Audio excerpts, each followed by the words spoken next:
Hello there, everyone, and welcome back to Skyrim 10 AD, ASA Podcasting's D&D adventures in Skyrim.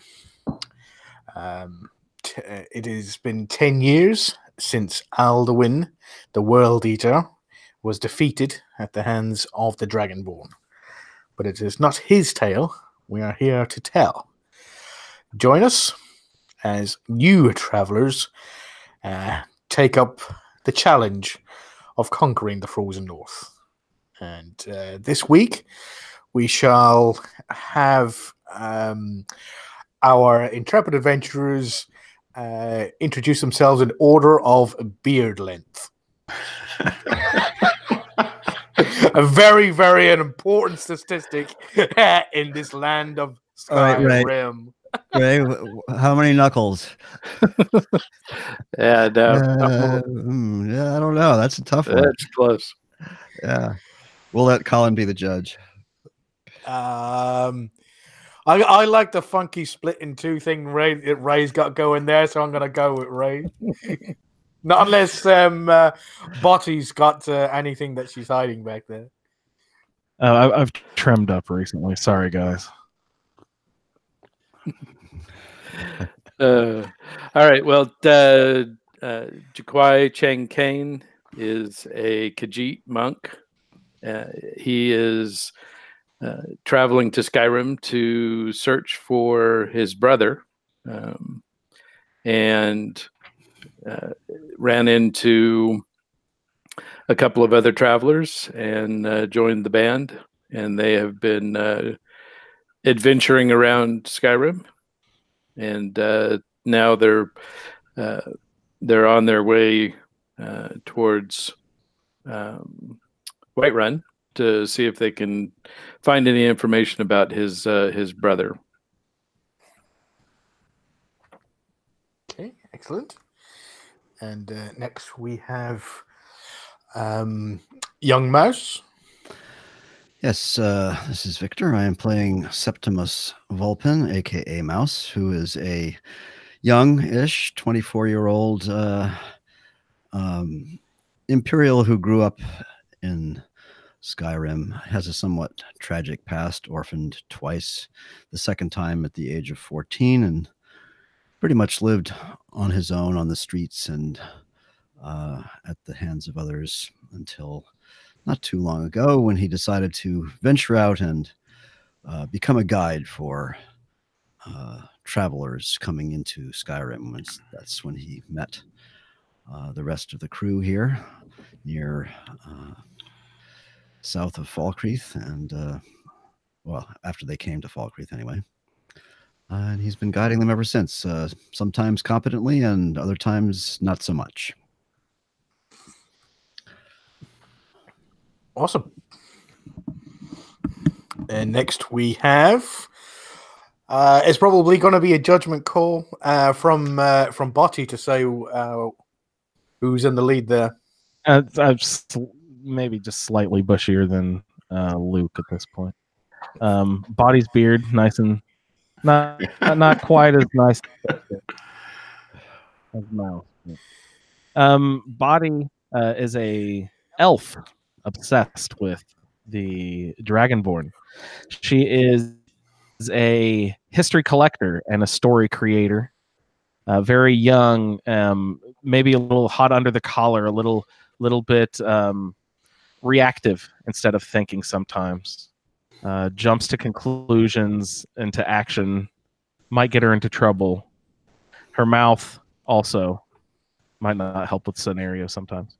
But she is a grand companion, a pleasure to be around. Everyone's favorite, especially Mouse, as she plays his favorite tunes over and over. And she's glad to have the company of Luke, who she met coming across the border. And they stumbled upon their friend Jaquai, helping him out in a little bit of a kerfuffle he was having, and been the best of companions ever since. And Body's happy to ride along to collect the stories and to see what information she can find of the Dragonborn and their adventures. Awesome. Okay. Thanks, buddy. That leaves Luke, who is sort of the. We have a cat. We have a mouse. We have a. we have a Luke. We have a body. Luke is a little bit the opposite of Mouse in many respects. He's probably twice his size and not quite twice his age. A little older. Hopefully wiser, maybe. Luke was a Nord raised in Cyrodiil, so again, just about the opposite of Mouse, who voluntarily left home after some personal tragedy that he's really never spoken about, but it's clearly played a role in some of the things he's encountered since he entered Skyrim with his new friends.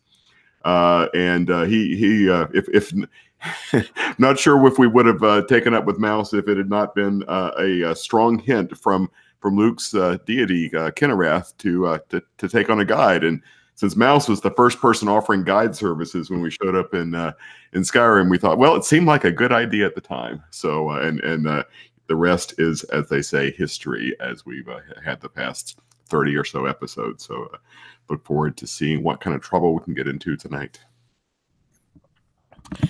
Awesome. Thank you very much, guys. And on the story so far, our young adventurers have been told there with a little of their introduction. Botti, Luke, and Jaquai have recently entered into Skyrim by the way the border, the Cyrodiil Hammerfell border, just south of Falkreath. And had many adventures and some ups and downs.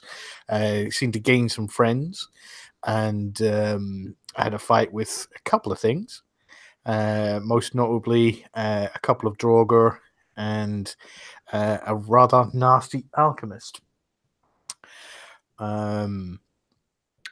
Since then, they have gained the friendship of the steward of Falkreath, but and the friendship of two young adventurers just fresh out of the orphanage. Young George, a Redguard female, and Lenny, a rather large Nord man. Feeling that their business had concluded in Falkreath, that they had seemingly left it in better condition than they found it, they headed on down the road towards Whiterun Hold in search of information about the whereabouts of Jaquai's older brother, who seems to have been missing for a number of years. Along the road, Luke was introduced to the Guardian Stones on the way to Riverwood. Upon touching one of the stones, the Warrior Stone, he was given a vision of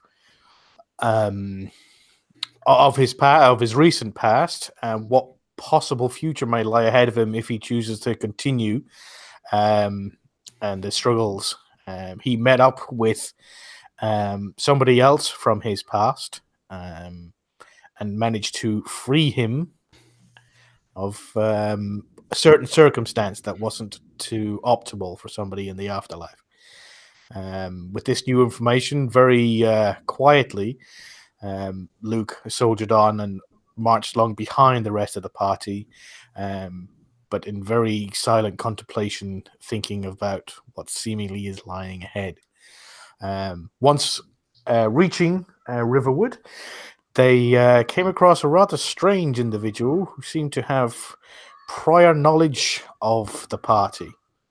But with pressing matters at hand, they decided to carry on towards Whiterun and headed off into across the bridge and along the river, and are now heading down the road towards Whiterun Hold. They have just crested the top of the hill and now see the open plains, the farmlands, and the city atop the hill far off, and are now heading down the road towards the crossroads where Honningbrew Meadery is at the edge of the crossroads, just along the side of the bridge of the river.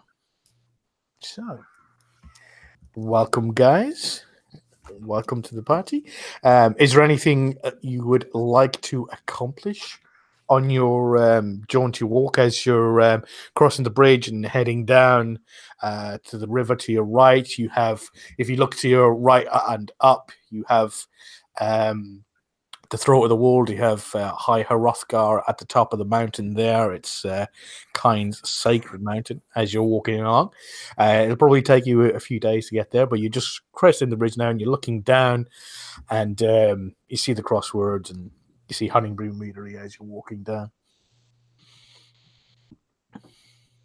You're muted there. Sorry. Yeah, I realized. You're saying it'll take a few days to get where? It took you a few days to get from the bridge out of Whiterun, but now you're above. You can see Honningbrew Meadery down at the bottom of the road, and you're just heading down. But as you're walking along, the four of you, is there anything that you'd like to discuss or sort of like party along with?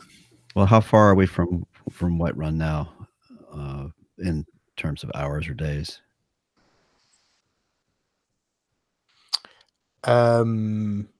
Sorry, what was it?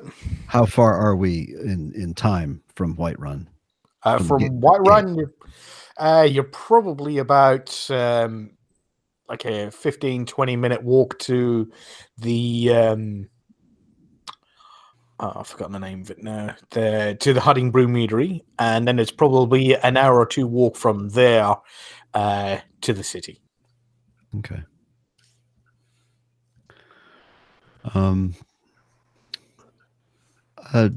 Guys, I would like to take a break and perhaps just, if you don't mind, I'm just going to go around and kind of hunker down behind that big rock over there. I'll be back in a minute or two. I got some herbs for that if you really need something, but you know. No. To be very honest with you, I would like to adjust my appearance a little bit before we arrive in the city of Whiterun. So I'm just going to go take care of that if you don't mind. Okay. So Mouse is going to go around and use his disguise kit. Okay. And did you let me see. I think you have proficiency in that as well. Yes, so we talked about that a few episodes ago. Yeah. So I think it's dexterity check, I believe, for a disguise kit. It should have it written next to disguise kit what it is, and you had your proficiency bonus. A natural 20. Oh, yeah. So what would you like to look like? Do you want to sort of like completely change your appearance, or you just want to? Yeah. I'd like to change it as much as possible. I'm going to grow a rather handsome goatee and a very nice bushy mustache that kind of curls at the ends. And I think I'll stick with the reddish hair, but make it a little redder. I'm not sure what else I can do with the disguise kit. There's no real description of what exactly is in a disguise kit that I could find. Maybe I just missed.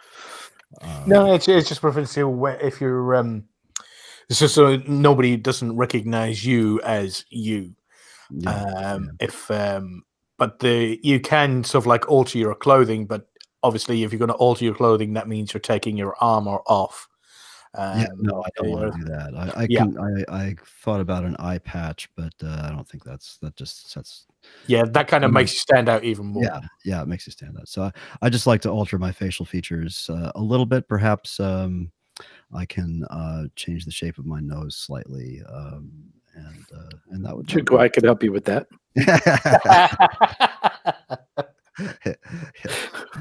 Perhaps some scars. Your body would like to a couple punches as well. He's going to get in there. So anyway, that's what Mouse would like to do. I suppose that would take about maybe an hour at the most.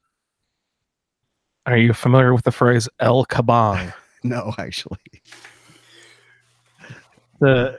It's a loot to the face.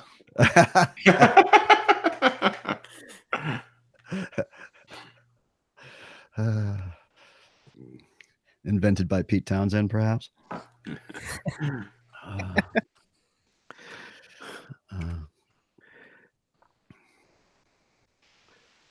Is there anything else anybody would like to do? Is there, we know. So this is not urgent, but at some sort of take it as a given that at some point over our long travels, Luke's tried to get remember we left back all that political nonsense in Falkreath with the Queen Bee trying to muscle in. Luke's kind of he's an ancient history nerd, but doesn't know too much about current history. So he tries to, I guess Mouse is probably the only one who would have any background. So we don't have to get into it here on the show, but that is something that Luke is very curious about. Is like, what is this a common thing, or is this something that's been brewing since the events of the Dragonborn War, or what and the Civil War, or what's sort of the normal course here? Is this sort of political intrigue common among the holds? Because it was a interesting little sort of confrontation between Maven, Blackbriar, and the Jarl there in Falkreath. Sorry, were you asking me, or are you asking? No, it's just I don't want to get us off track here, but it's just I just wanted to sort of note that, since that was something we maybe we could actually even deal with it off air, since it's not. I don't have a sense it's critical for today, so I didn't want to take any more time other than to note that Luke had a lot of curiosity about that. So, well, if you wanted to ask somebody, probably Mouse would probably be the person to ask.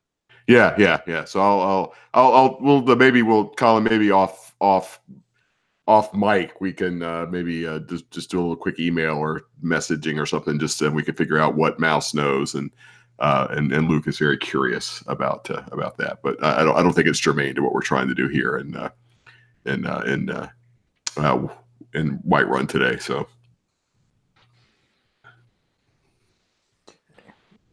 Just, give me 1 second. So, sorry about this. I've got a technical issue here. If you want to talk amongst yourselves. So, what do you think of my new disguise, guys? Did you recognize me when I came around from around that rock there? So does the new look come with a new moniker? Not amongst ourselves, no.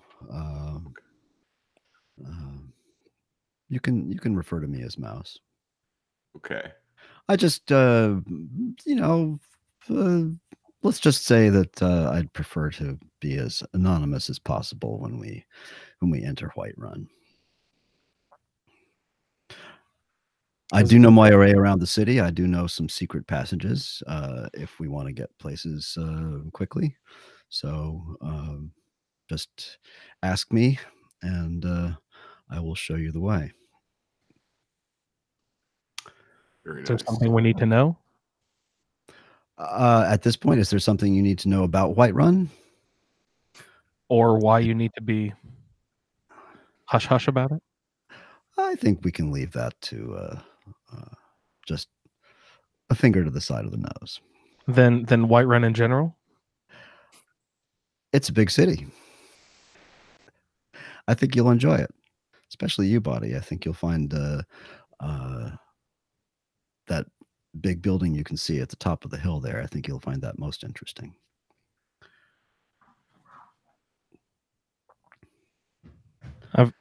I've heard people call it Dragon Search.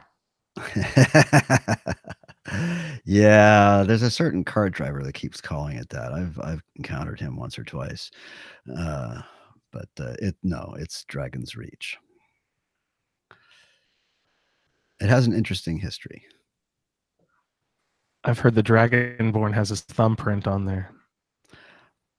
Oh, that would be only the most recent. It's much older than that. I'm interested to hear it. I love the stories. Let's go hear them. Well, So, Buddy, do you know any songs about Whiterun? Or that involve Whiterun in any way? Well, if you mean a destination where the Dragonborn might come. Or some other famous person in history that might have been through Whiterun? There are no other famous people in history.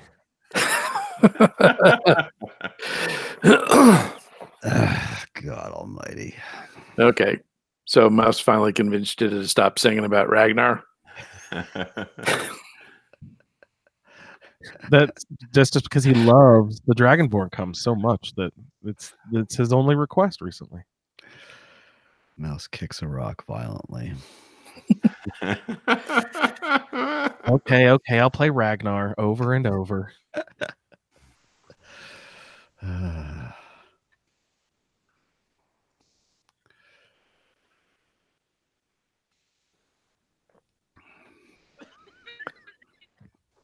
So I'm hoping that the Khajiit caravan will be there. I'd certainly like to conduct business with them, as well as find out about my brother. But well, we will probably find them on the outside of the city. So that is something I've been meaning to ask you more about anyway. We've been traveling for a time now with each other, and I still don't know a ton about your relationship with your brother, who he was, and why I understand the importance of why, where you need to rescue and save, but what do we know anything really? What's going on here? So when I was very young, my brother cared for me. My parents have been long gone, and Zarin was a very good brother. He took care of me. He looked out for me, and never held anything back from me as far as how to survive. And he took me to the temple to study under my master when I was just beginning to physically develop, and then he left on a quest of his own and left me with the master, who raised me the rest of the way and taught me everything I know. He and I were together often. We were apart because I would go off into the wilderness for months at a time, practicing survival and developing my martial arts. And I happened to be at the monastery one day, and a courier came with a letter, and it was from somebody neither my master or I knew, but he was desperately searching for Zarindar. And so my master was concerned because, there was some potentially negative references to the Dar in Khajiit. And so he wanted me to go find my brother and see if he was in need of help. So that's what sent me on my quest, and how I ended up running into you guys. And so I need to find out about that. Now with our adventures and the offer from the Jarl in Falkreath to buy Helgen, it's certainly something that is an enticing offer for both the Khajiit caravans and for my monastery. If we're able to come to an agreement, I'll send word to the monastery to send some additional monks down to just to start developing a new enclave in this area to recruit more people into our order.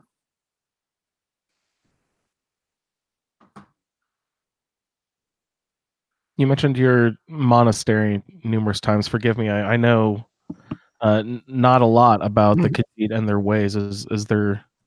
Could you give me a brief introduction to the Khajiit monastery? What your teachings are there? What your background of learning would be there, religious and school wise and otherwise? Well, so mostly it's just control of mind and body. Learning how to use your inner power to both protect yourself and protect others. And we have had history with creatures in Skyrim before that were not necessarily positive, and so we've really remained recluse to elsewhere. But I think with the way things have changed and the Civil War being over, trade being so widespread, I think that it would be a positive for my religion to be able to expand to this area. So it seems that you might also call yourself a missionary as well, to spread the word of your teachings. Not for myself, because because of my seclusion, I really I'm not a people cat. It's a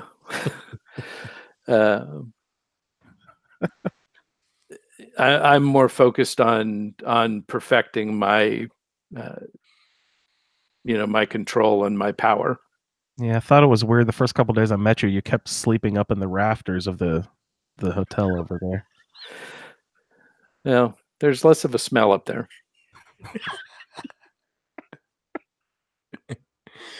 Amazing. Thank you, guys. Sorry about that. So as we're approaching down, you get the smell coming, the sweet smell coming from the meadery, and you also get the lovely smell of lavender as you can see growing up either side of the roads that you're on and along the banks of the river. As you're looking over, you do see the white rapids coming down slowly. Right? Could I get let's see, with perception checks, could I get Luke and Jaquai to roll perception checks for me, please? Ooh, I poked an eye out. Is it that one where you rub the eye and you just jam the tip of your finger right into? Yeah, I was scratching my head with the hilt of my dagger or something, my hilt of my hunting knife, and almost poked my eye out. No, I rolled a 4. Right. Okay. And his yelp distracted me, so I rolled a 5. Oh no. Okay, so as you're walking down the noise of the river, and you're sort of like not looking over, you're looking at the meadery, and you're thinking, "Oh, that looks really nice." And you see the was it the city off in the air, and you're looking off, so you can't really notice anything. You get close, and you're just about to come down to the crossroads, the intersection. So if you turn left, it goes past the metering onto the system, and then when you turn right, it goes off down another road. It's when you get right, basically almost all the way down to the road, that you start hearing, and then you look over and you see this whitish, mostly whitish husky running down the side of the mountain, being chased, you think, or being followed by this rather sort of like, spindly, adept dark elf, hopping and clambering its way down from what you know, Mouse, as White River Watch, and just kind of bounding himself as quickly, scuffing up his back, sliding down on his heels to try and get down this mountainside, screaming his head off as loud as he possibly can. What was it you were screaming? Dromora! And just behind you, hear this clanging, banging, and then just behind them, you hear this awful kaboom! Just behind them, as a 6 foot tall, in full black boots, metal armor, and as you travel up, it lands on its right leg, on its foot, and then its left knee, and its hand at a 3-point landing. And then it looks up, and you see, as it stands, all dressed in black armor from the foot through to the waist. As it gets into the chest, you see red flares grow up behind the breastplate into a red and black painted face with horns sticking up that go back into slicked back black hair, holding a steel greatsword, and it says, "There you are, weakling!" As you see a Dromora heading right towards you. And everybody to roll initiative and head over to roll 20, as I'll guest introduce himself. Hey guys, this is Adam Baker in Fort Worth, Texas. I think that whole delay there was my fault. No, we couldn't get the invitation sent out because, well, Adam, I know. Well, you guys, we all know the reasons why he's not on Facebook, and everybody knows the reasons why. If we all had a chance, yeah, because of humans, basically. That's the reason why. But if you'd like to introduce your character as you see this young, in medium armor, Dunmar running towards you, do you want to describe what yourself and your companion look like to these surprised travelers you've just come across? Right. I guess a kind of typical dark elf, light gray hair, gray ashy skin, 50-ish years old.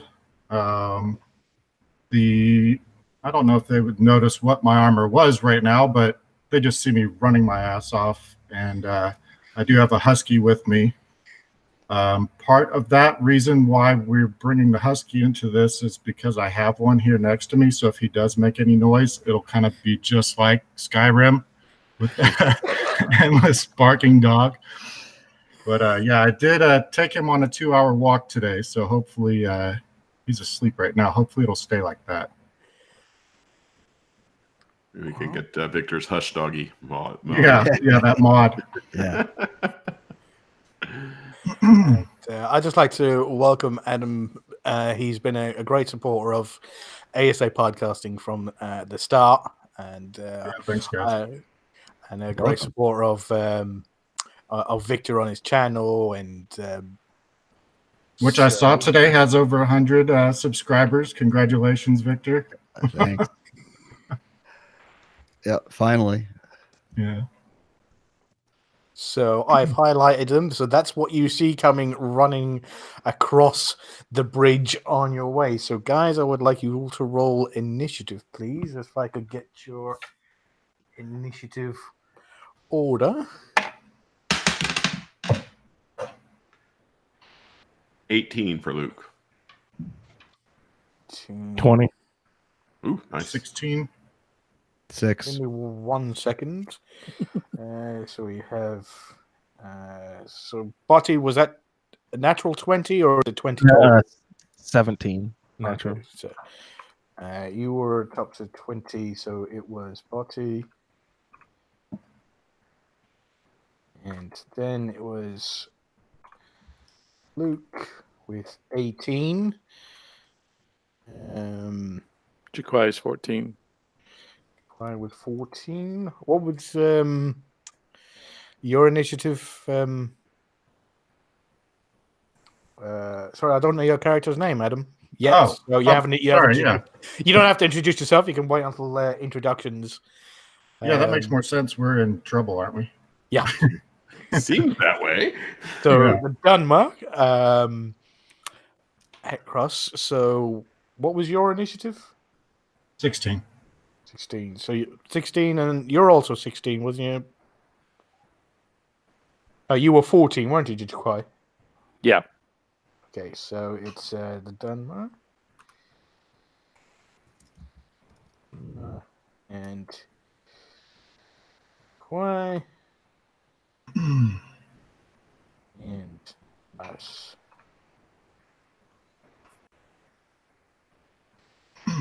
Okay, so I need to roll my side and so okie doke. So up first is Botty. So Botty, as you're here at the top of this hill, you're just you're at the back of the pack. For some reason, I just had the eyes of view of Mouse walking along in the lead, sort of like leading you down, and Luke would probably be behind him, and then you're at the back strumming while Jaquai is sort of like watching the salmon sort of like jump up the river. So, what would you like to do?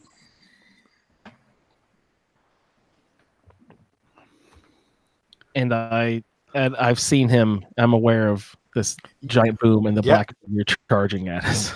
Okay. Yeah, you don't see him yet. He's off the map. He's just crash landed, trying his hardest to catch up with these two you see running off. It seems to be chasing, and you saw the Dunmer and his husky who is following him, running across the bridge as fast as they can. And he's just screamed out Dremora, and he seems to be running either in your direction or in the direction of the meadery. I zoomed out a little bit. Now I can see everything a little better. What's happening here? Mm-hmm. Okay. What shall we do? Turn around, run the other way. Yes, exactly. Gosh, I don't even know. Back to the crazy guy in Riverwood. Yeah. Gosh, Body would probably quickly stash the loot and pull out the sword and crouch and ready herself. I'm behind everyone, so let's say let's tap Luke and Mouse and say, guys, battle formation. Ready ourselves. Okay, so you're gonna get that salmon out of your mouth, cat. So you are going to hold your action until until somebody makes an aggressive move against you, whether it be the Dunmer or the Dremora. Yeah, I don't actually see the Dremora yet, so I don't think I'm going to approach the Dunmer. I think I'll see with the Dunmer if he approaches us or if he heads off somewhere else there. Okay.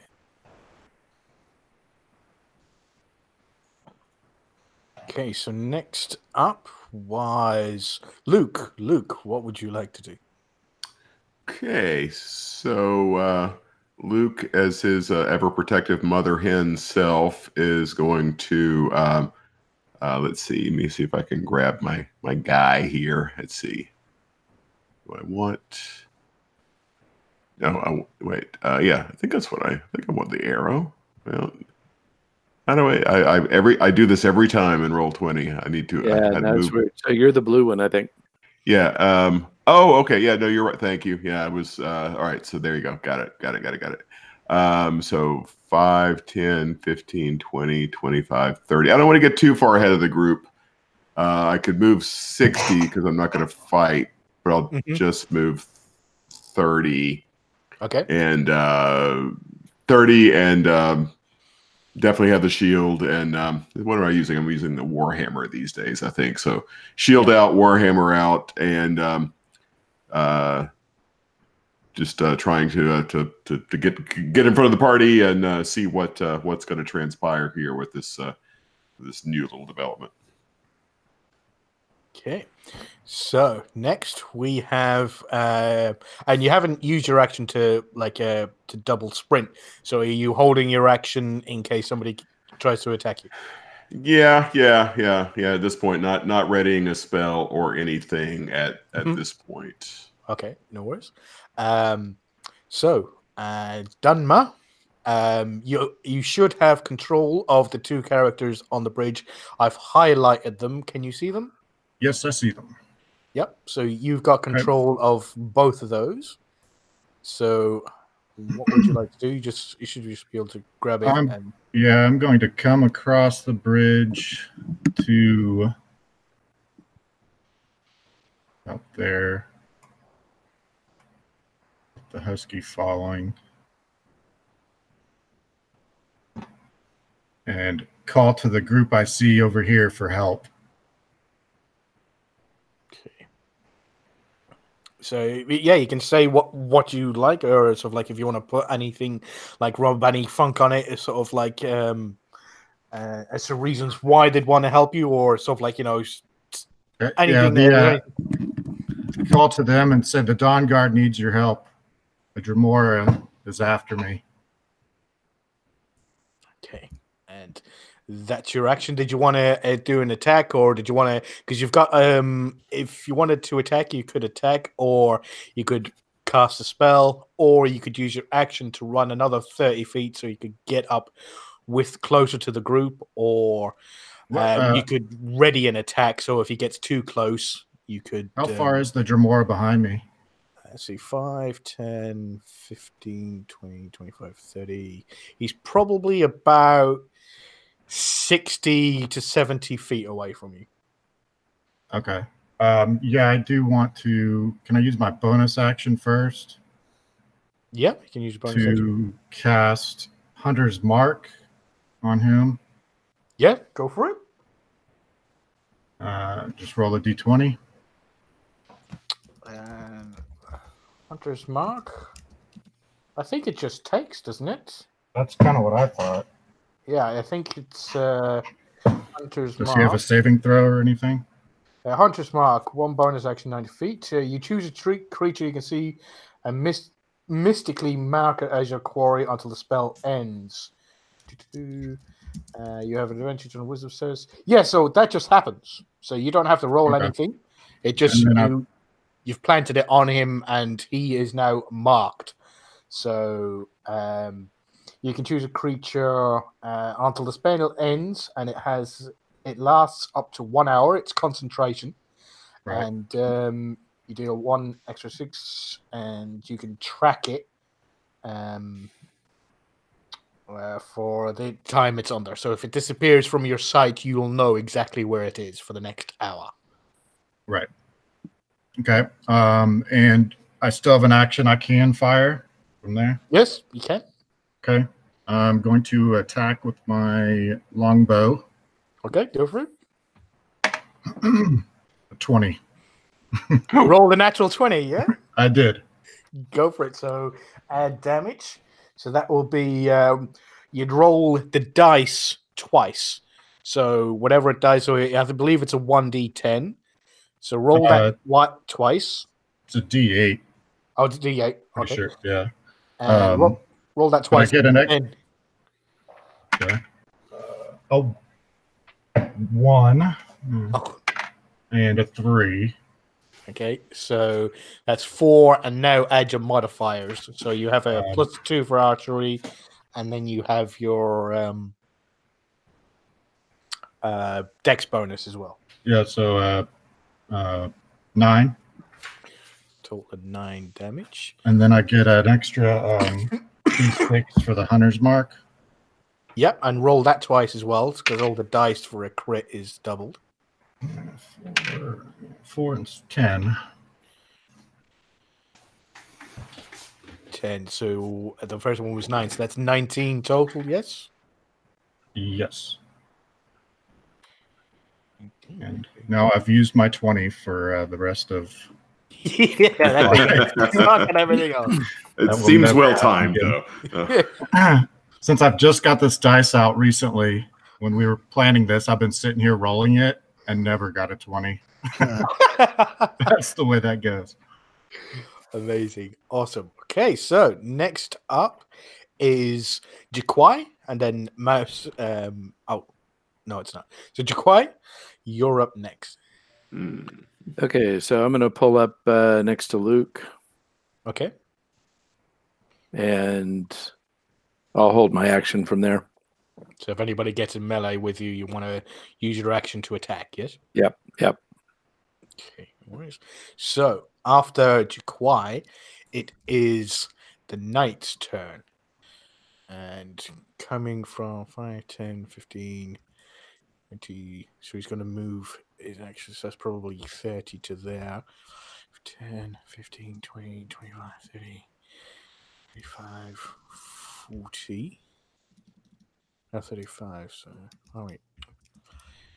15, 20, 25, 30 gets him to about there. So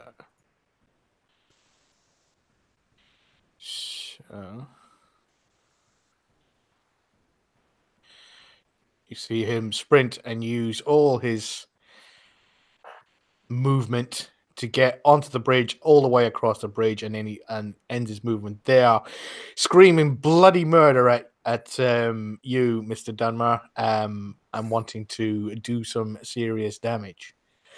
So after that is Mouse's turn. Mouse, what would you like to do? Well, Mouse is going to move over to here to protect Luke and Jaquai. He's going to hold his action for now and scream, "What does the Dawn Guard have to do with a Dremora?" And that's as much as Mouse is going to do right now. Okay. Hey, Colin, Luke, with his ever present inquisitiveness, what does Luke know of the Dawn Guard? Probably not much, but roll a history check. Okay. Ooh, let's see. There's proficiency there. Let's see. History for 11. Yeah, 11. Yeah. So the Dawn Guard are, you know that they're vampire hunters. You don't know the full history of it. You just know that they're a faction that grew up out of some, apparently, a few years ago in Skyrim. Everybody heard about it. There was a huge rise in vampire attacks all across Skyrim. And this other faction, Dawn Guard, rose up in opposition to this, and you started seeing more and more patrols of them, and now they do as what they've always done, gone out looking for vampires or any threats, undead or sort of like otherwise, to people. So, you know, you see the patrols going about the place. Mouse would know this, that they look in caves and look in ancient ruins and things like that, and stuff, like hear whispers of vampires to try and find them out. And sometimes they stumble upon things that are not exactly vampires but are still a threat, so they try to kill them. Cool. Thanks. Next is Botty. It's back round to you, Botty. All right. I should move up with the rest of the group. Actually, no, I'm going to duck behind the house over here. Sorry, too much. 5, 10, 15, 20, 25, 30. It's about as far as you can get, would probably be just behind Mouse. All right, well, I'll hop behind Mouse over here then. Get my cursor here. See, 5, 10, 25, 30. And I'll go about right there. Okay. And what would you like to do? Would you like to cast any bonus actions or any actions? Or are you going to hold your action? I'll hold just in case we get into a brouhaha here. Okay. So after Botty, it's Luke again. So did the Dremora come into view, or is he still kind of off screen there? He's right on the other. He's right at the end of the bridge there. Oh, okay. All right. Sorry. I wish I had moved further away. He So caught up to me really quick. So Yeah, Colin, just- go ahead. do I generally know, or Dremora generally recognized as Pure as, evil, yes. okay, all right. So I don't feel so bad then. All right, this seems reasonably clear cut. All right, so Luke is going to try out one of his new toys. We go here. He is let's see, I think I'm within 60. 5, 10, 15, 20, 25, 30, 35, 40. Well, actually, no, there's a ruler. I could even better. Luke there, and yeah. Oh, almost perfect. Okay, yeah. So this is not a covered bridge or anything. We can see him, correct? Yes, definitely. Yeah, it only comes up to just above his knee. Okay, so Luke is going to fling his new shatter spell at the Dremora. Which a sudden loud ringing noise, painfully intense, erupts from a point of your choice within range, and that point of my choice will be right there, right on the Dremora, right where the Dremora is, because it'll be well away from friend Dunmer. And each creature in a 10-foot radius centered in that point must make a Constitution saving throw, 3d8 on a failed save, or half as much on a successful save. Okay, so, and you said a con save, yes? Con, yes.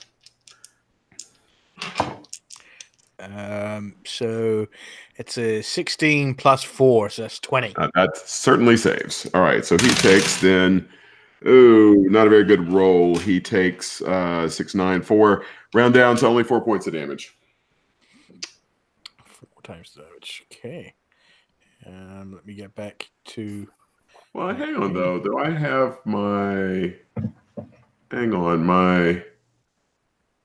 I've got my special little gimmick. Sorry, I haven't looked at my character sheet in a while. We didn't... Let's see. I've got my... let's see. Wrath is... No, that's the wrong... I've got that thing that lets me... No, it's okay. No, it's thunder or lightning specifically. It's not. It's not all domain spells, so it would not apply to shatter. So okay, never mind. I'm all done. Okay. So Luke's done. So after Luke is the Dunmer. Okay, I'm going to walk backwards to here. Dog will follow. Firing another arrow at the Dremora. Okay. 14 to hit. 14 total. Give me 1 second. No, that does not hit. Oh. So, is there anything... You've got your hunter's mark on him. Right. So... Is there anything else you'd like to... No, you used your bonus action. That's good concentration. No, that's it. You use your action to attack, but missed, I'm afraid.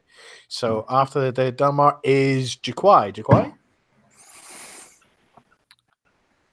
Well, I don't have anything ranged, so I am just going to switch sides on Luke and hold there. Right, and after Jaquai, it's the Dunmer. So 5, 10, 15, 20, 30, 35. Yeah, so he just bolts as fast as he can, and he smells blood. So that is just above 30, I think. Let's see, he was there. So that's 5, 10, 15, 20... 25, 30. Yeah, so 30 was to there. So he used his movement to get in melee with you. So he can't attack, but he's now right up against you, Mr. Dark Elf. So after that, I believe he hasn't got anything else. Give me 1 sec. I'll see if he can do anything while he's there. Any bonus actions? Please don't. We've only just met. No, So that's for that. So after that, it is Mouse. Mouse is still wondering why the hell he should help this Dunmer. Is he thinking that to himself, or is he thinking that out loud? Well, he's no, he's thinking it to himself. But seeing as things are happening as they are, he's going to hold his ground and pull out his bow and fire from where he stands because he wants to stay near his party. Okay. So we're going to fire an arrow. At least it's the least he can do at the Dremora. Okay, so roll an attack. That would be, sorry, I lost my, that would be a 16. 16. Is 16. You hit him, but it hits the shoulder part of the armor and just bounces off. And you see the arrow splinter against his armor. Doesn't hit. Armor's too tough. So is there anything you'd like to do for a bonus action? At this point, no, I don't think so. I don't think there's much I can do without any more information. So, and after Mouse, it's back round to Botty again. All right, I'm going to try to do something I haven't yet done. I'm going to try to cast a spell here, so you might have to try to help me through this. This spell has a range of 60 feet, and it affects a creature within a 10-foot radius sphere centered on that point. So can I, as Body, say that I am good enough where I can aim the spell where it will hit, like, say, right here, where it will hit the Dremora, but not the Dunmer? Am I that good where I know it has a 10-foot radius, so I can cast it right beside, both of them, but only hitting one of them. So you wanted sort of like, plant it there. Yeah, exactly. So it only hits the Dremora, not the Dunmer. Okay, and which spell is this? Shatter? Shatter. Oh, we're getting double shatters. So yeah, you can plant it right there. That's just what Luke done. He planted it right on him, but you can sort of like plant it behind. And I just didn't want to hit yeah. So because it's a point you choose, it states that specifically in the spell. Mm-hmm. And that was a Constitution save again, wasn't it?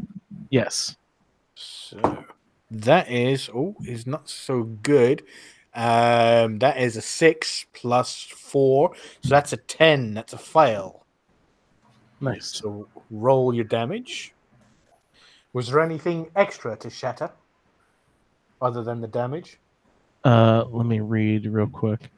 A creature takes 3d8 thunder damage on a failed save, or half as much damage on a successful one. A creature made of inorganic material, such as stone, crystal, or metal, has disadvantage on the saving throw. Yeah, so he's fine. What is a Dremora made out of? Do they have flesh to them? Pure evil. They're just concentrated evil. It also says a non-magical object that isn't being worn or carried also takes the damage if it's in the spell's area. Yeah, if so I could shout at an object and hurt it. Yeah, or something. Yeah, or like Interesting. Loads of glass bottles, or like destroy somebody's wall or something. Yeah, blow those up. Nice. Yeah, okay, so just roll 3d8s. 3d8s. 3d8. Roll. A 7, 1, and a 2. Ooh, mine is 10. 10. Nice. Oh yeah, sorry, 10, not minus 10. I was thinking about what I'm taking off his health. you done minus 10 damage. You healed him. Well done, buddy. I helped him. Good job. Would you like a massage, Mr. Dremora? So, is there any bonus actions you'd like to perform? Or movement? You'd like to move anywhere? Oh, gosh. Do I dare? Let's see, 5, 10.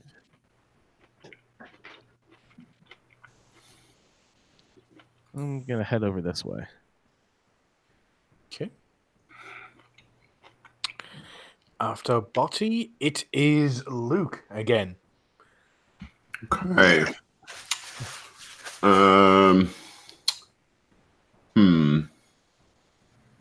Let's see. So wait, let's get out the ruler again. Whoops! No. Wasn't trying to. Was trying to do the ruler. There we It's go. too late. You've already moved there. You took your Take hand finger off. off. As you say. No. Okay. No. That's within range. So Luke will. He will indeed just mosey right up there and try to smash the Dremor's head in with his war hammer. Swinging one-handed. Let's see what we got here. Oh, natural 20. Nice. Yeah, so roll your damage dice twice and then add your bonuses afterwards. 6 plus 2 is 8 plus 4 is 12. 12. So, 12. So this guy is looking pretty.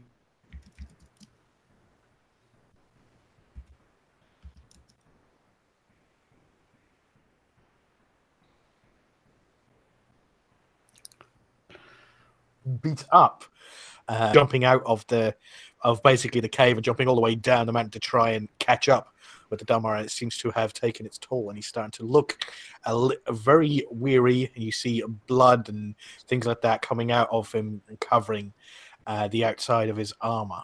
So, is there any bonus actions or anything like that you'd like to do? I am done. Okay, so after that, it is Jaquai. All right. So Jaquai will move on up and make an attack. Okay. So 19. 19 hits. Okay. And it's a claw attack.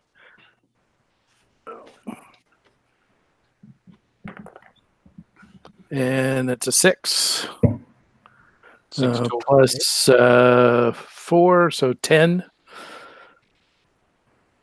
10 damage. Okay.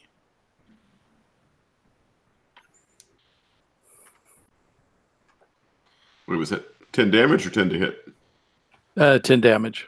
10 damage. Okay, sorry, I missed up. I zoned out there. Just missed that you hit it. Okay.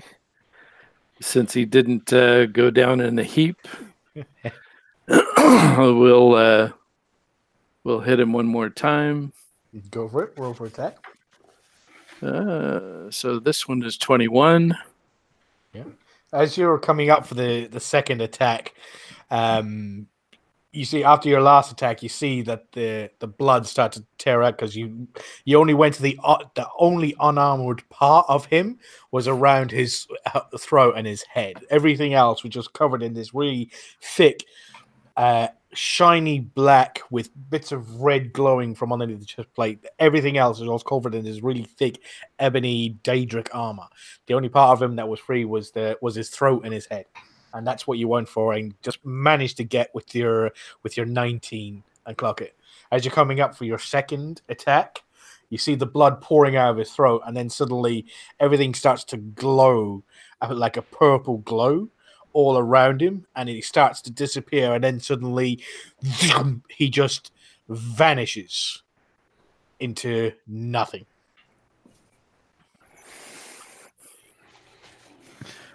My. And just disappears from sight. As you killed him, he disappeared and got banished back to oblivion.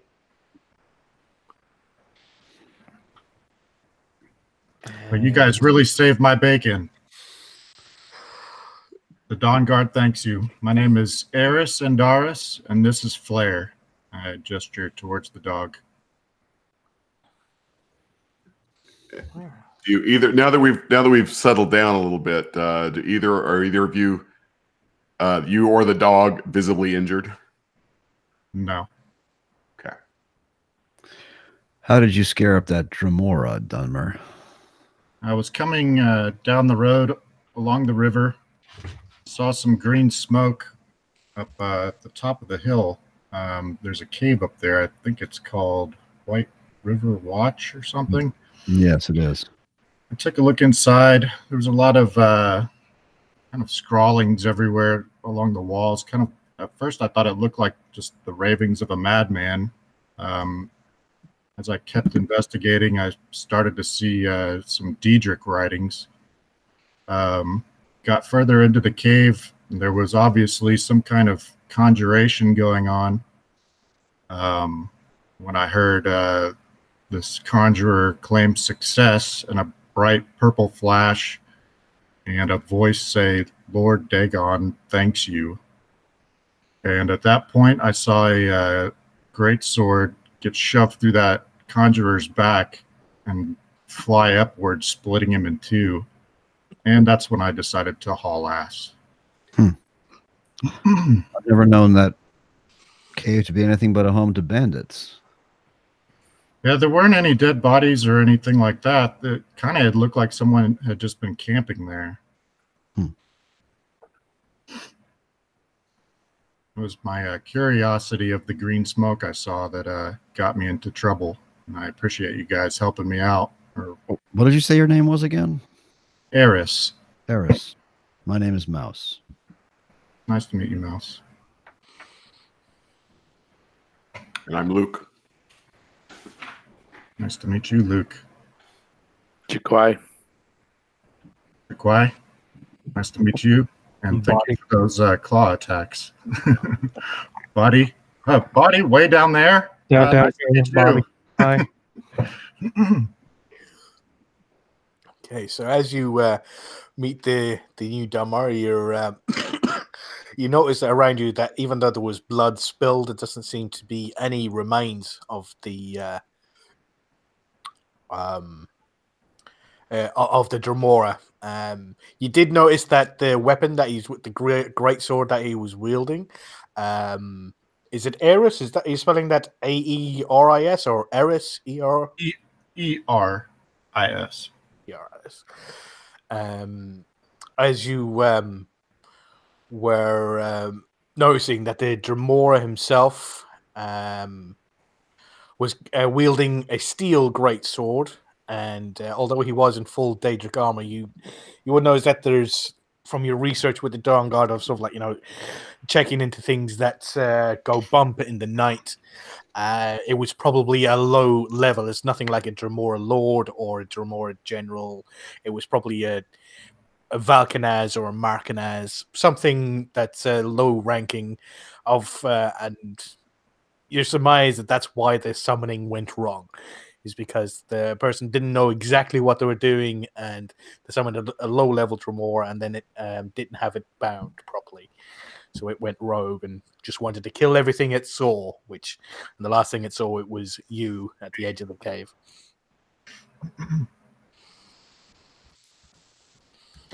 So, what would you guys like to do? As you're looking about yourselves, sort of like dusting yourselves off, you do look down the side of the road, and you do see some guards in yellow guard armor slowly walking up the road towards the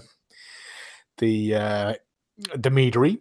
And along the side of the road, new to all these, but also new to you, Mouse, and to you, Eris, is that as you're looking along the side of the road, all along the front of the meadery is yellow and blue bunting, and it goes from the meadery along all the torches the lanterns that line the sides of the road all the way down to Whiterun City, and you just see them spread, these little yellow and blue alternate colors in triangular shaped bunting just going all the way across and down, spreading along the side of the road all the way down towards the city which you can see off in the distance. The Fashnacht parade. Yeah, Well, friends, I don't know about you, but I feel like a mead. I'm going to go into the meadery and get myself a mead and calm my nerves. So as we're walking toward the meadery, because I hardly endorse Mouse's idea, is I'll sort of look to Mouse and Eris as sort of the locals. Is it common that there are people summering Dremora in these caves and hills around here? Is this a common thing? No, like I said, the last I was here, that was a bandit cave, if I remember correctly. I don't know what happened up there. At least I don't think I know. Yeah. Let's see. Eris, you would know this.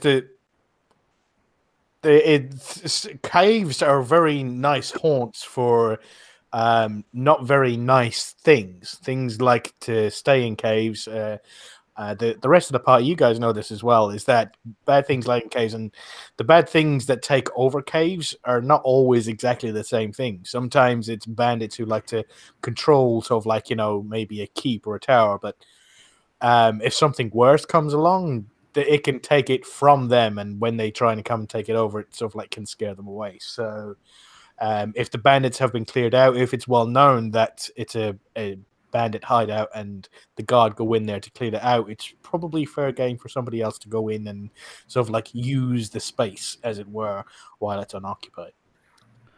Would Mouse know about conjuring happening, a little farther down the road? That would be like a big history check. Okay. So you can roll a history check, but you're not proficient in it. But roll anyway. If you get a roll like a natural 20, I'll just punch you in the eye. Nope. Just 18. 18.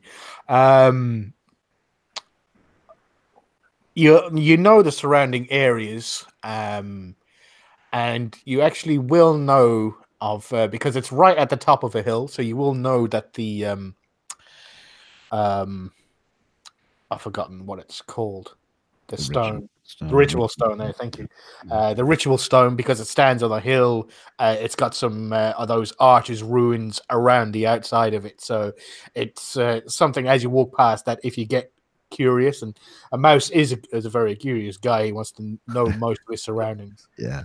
Well, Luke, there is a stone like the ones we found on the way to Riverwood.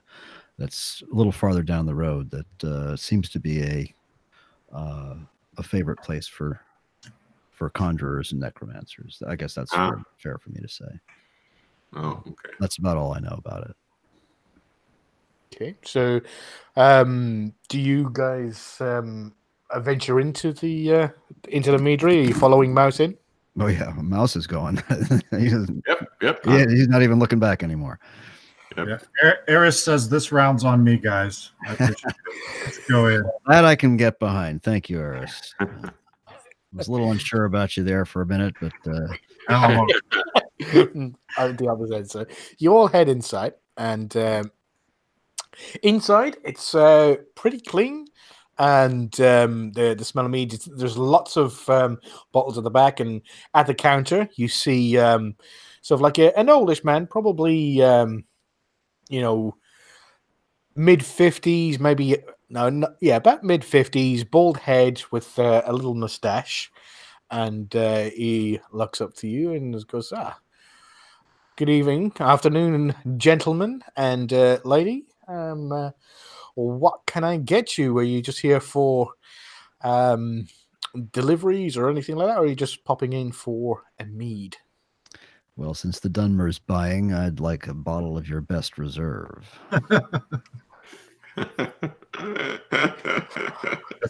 I raise my eyebrows.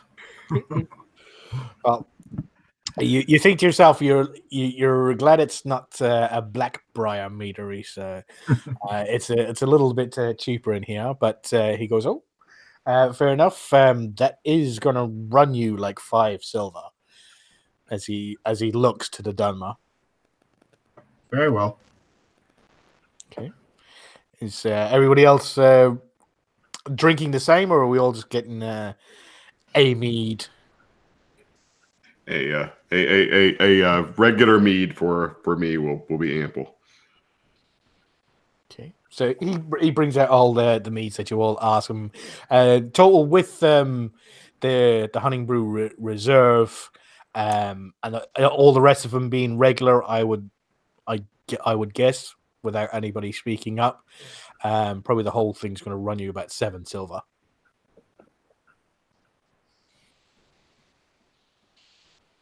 So there's seats to off to the right and the left. You've probably got a larger table to the right hand side, just below the window, and the gentleman, the Norga gentleman behind the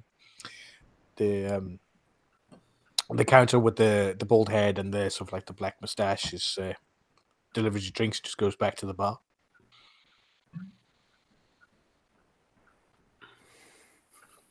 Yeah, so Jaguar is going to walk up to the bartender and ask him if he has ever heard of Jarundar.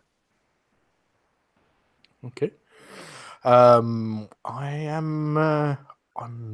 sorry, friend. I'm not particularly good with names, but and definitely not foreign names. Sorry. Do you know any Khajiit? I know a few that go in, but I know them to look at them. I don't exactly know them to name. I know when they go into the right one. Sometimes they pop in here, pick up some supplies, but I'm really bad with names. Sorry. All right. Big guy, brown and black stripes. Is that ringing a bell?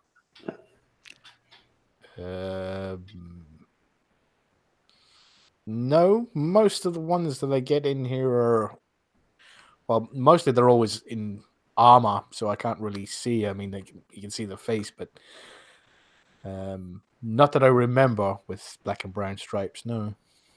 All right. Well, appreciate it. That was good mead. I'm gonna get some more. Anybody hungry? Want some bread and cheese? I can say one round on me. Yep. Is this on me, Aaron. Have no fear. Is this going to take very long?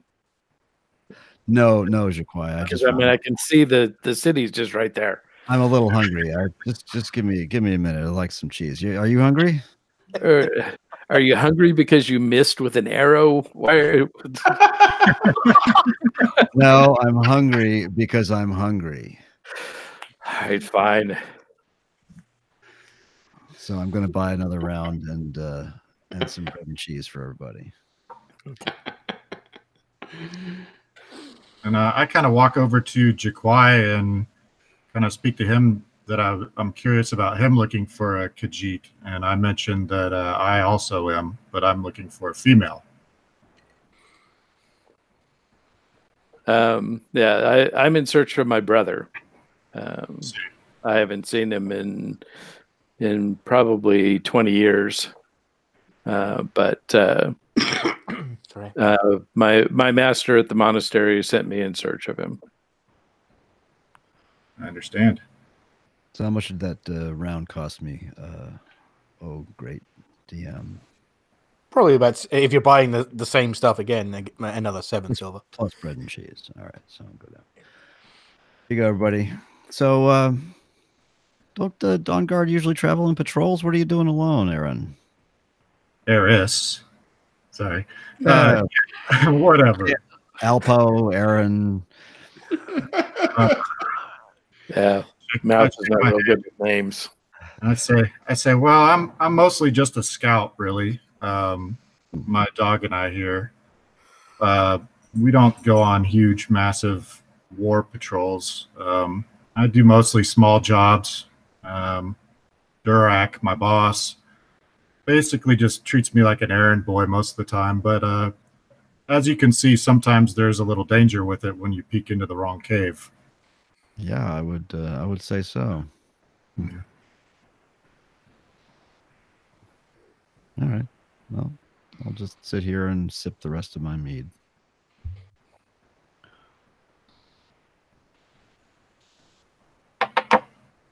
Yeah, I could Buddy, really go got any for some songs ale about pie. Tremoras? I could really go for some ale pie right now. What time of day of it is this? Yeah, you're probably looking at about midday, so probably you can get into a bit of the afternoon, I would say. So you're probably looking around about 1 or 2 in the afternoon, sort of like, the sun's probably up and nice and sort of like, it's pretty crisp out. It's quite a nice day. Sounds like your dog's hungry, Aaron. Yeah. Flair says it's time to get moving. I agree with Jaquai that we might as well head into Whiterun instead of staying here day drinking. Fine. I'm ready. So everybody gets their meads put away, and then sort of like the man behind the bar says, "Thank you for your business. Come again. Don't forget Hunting Brew Meadery. It's don't go for any of that black briar swill. Definitely stick with the Hunting Brew." And you head out, and as you come outside, you turn left, and as you can see, as you're carrying on down towards the road, there is a couple of guard patrols walking down. There's probably 2 guards walking towards you at the moment, probably about a good stuff like 10 minutes from you as you're heading down towards the city of Whiterun. I bet those guards didn't even notice, or if they did, they pretend they didn't.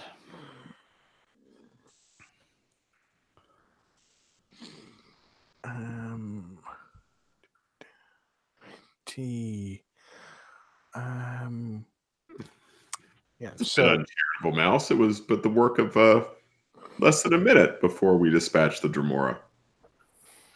He posed no threat to the You don't city. know these guards like I do, Luke. So as you heading down, so you're just approaching the gates. As you come around the corner, you come past the stables, and there's a few farms on your left. Workers in it, and you approaching the gates. And as you come up and circle around, you got the river that's coming just below it, and you head all the way up and through where the the main gate is, and up there onto the left is the gate entrance into the city. You've been here a few times, Mouse, and so have you, Eris. So you walk up and stuff like that, and outside you have 4 guards, 2 on either side, and one of them's got a little table next to him, and it's got a book, like a big ledger on it. He's got some sort of charcoal and stuff like that as he's writing up to it, and as they see you approach. So as you're walking up to the front gates, it says, "Afternoon, people, and what is your business in Whiterun today?"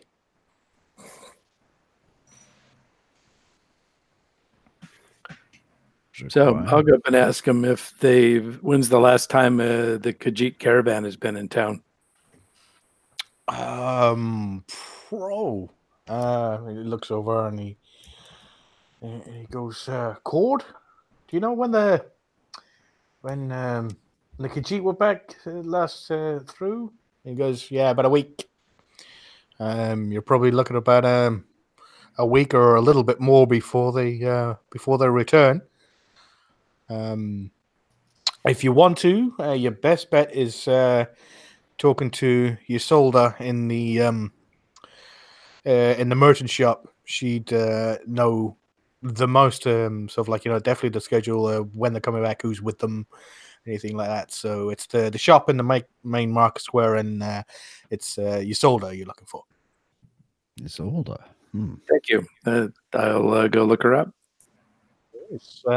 Sorry, John, but because of the event today, so I don't. Sorry, I don't recognize Emma. I will recognize your armor, fella, but I'm still gonna have to take your name. So, can I get your names, please? My name is Eris Andaris. Yes, Eris and Darius of the Dawn Guard. Correct. And are these guys and this gentleman with you, this lady with you? Well, these are all traveling with me briefly. They've been of great help to me recently. They're all great people. Okay. What's with all the yellow and blue bunting? And he sort of like, he looks over and he looks back at you. He's still got the full face helmet, and this is the guy. But you look over to your right, and he goes, you do know it's Siege Stone, right? And Siege Stone, you all know Siege Stone, the national sport of the Nords. Siege Stone tournament. It's going on today. He goes, it's going to be the guards against the Windhelm guards versus the Whiterun guards. So does Mouse know of this? Everybody knows. Well, you all know what Siege Stone is. Don't worry about it. It's fine. Everybody knows what Siege Stone is.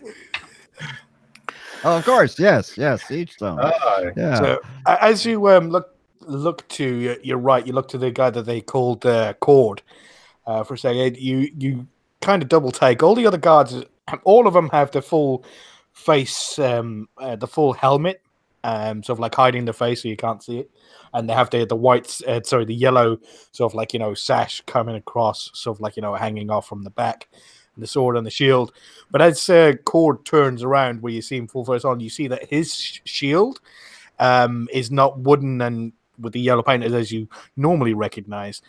His shield is made of bone. It seems to be the breastplate from a very, very large creature. You don't recognize it, but it seems to be a very serious-looking shield. And he goes, so anyway, gentlemen and young lady, could I get your names, please? Just for the Residents' Day, with the event going on, we just want to make sure we know who's coming in. I'm Septimus. Septimus. Okay, Septimus, and he's sort of like, pointing around that.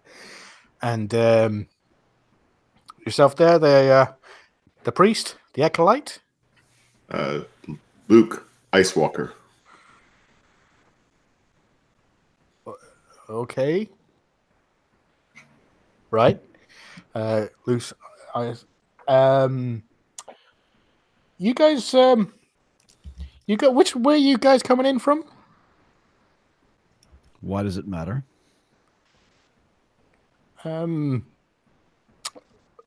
Well, it's for the safety of the city, and we've heard a few things. Which way are you guys coming in from? What have you heard? Do you want to go in the city? Where are you guys coming from? Why are you being so evasive? I'm not being evasive, sir. I'm wondering why you want to know. Well, then stop answering my questions with questions. I just asked you a pretty reasonable question. I'm a gate guard. I'm trying to ascertain that the people I'm letting in the gate are safe, and I just asked you whereabouts you were coming from. If there's something of where you're coming from where you have a little bit of trouble back then I need to know about it. Riverwood. Okay, so right, so came on that road. Did you come in from Falkreath? I look over at Luke and raise an eyebrow. I give a nod. As far as I'm concerned, we have nothing to hide. Yes, Yes, sir. I just nodded. I nodded mouse and maybe a very small shrug. Yeah. We came from Falkreath, yes. Okay. Sorry, and your two names? I'm guessing Jaquai and Butty, right?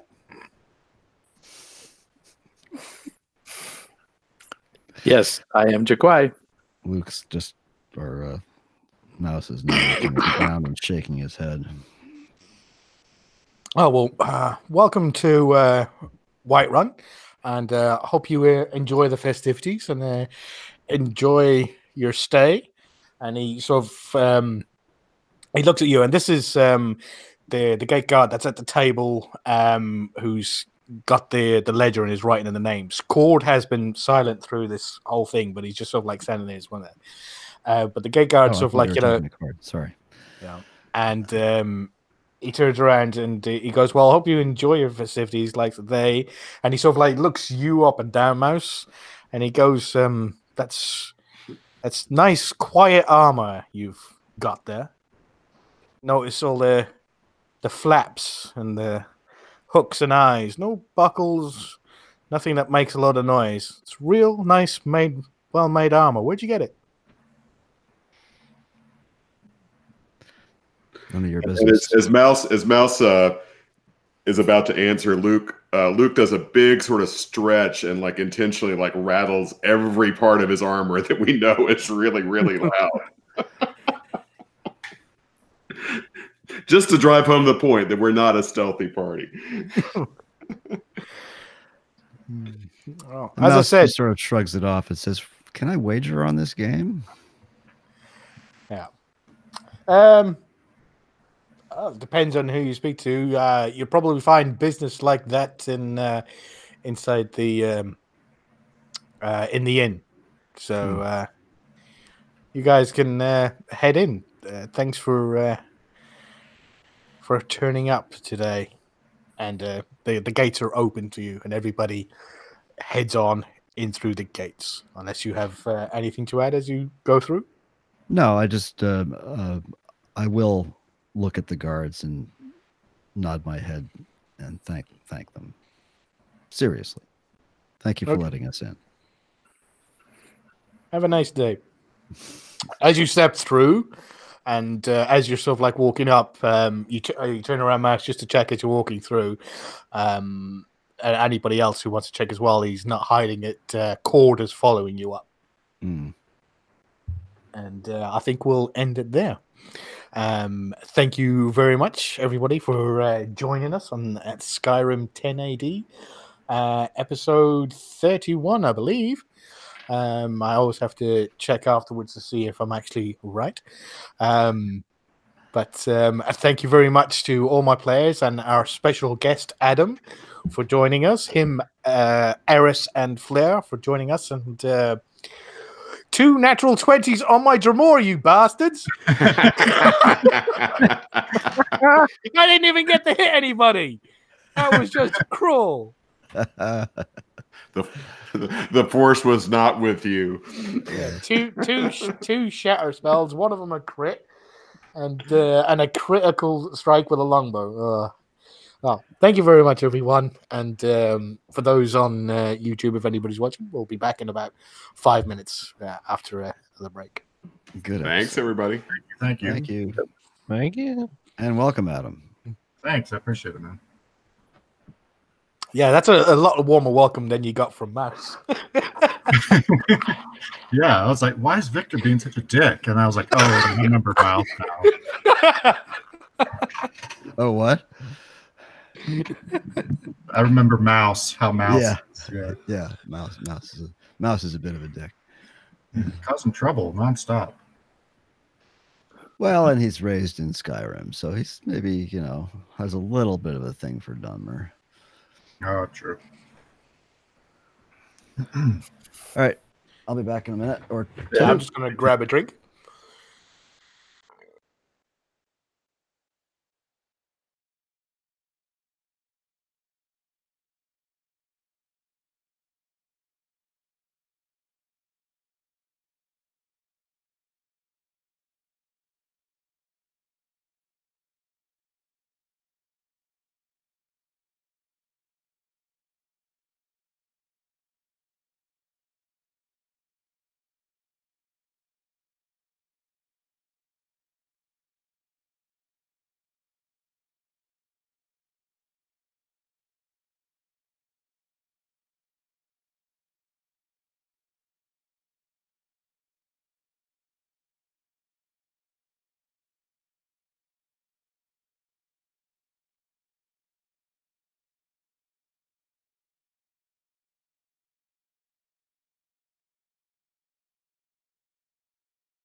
Pardon my chewing. I'm just wolfing down some stew here.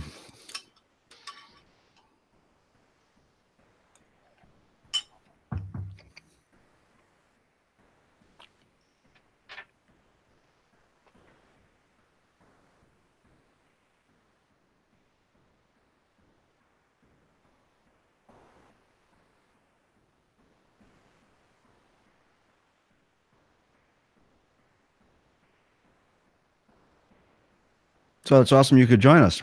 I'm glad. Yeah, for sure.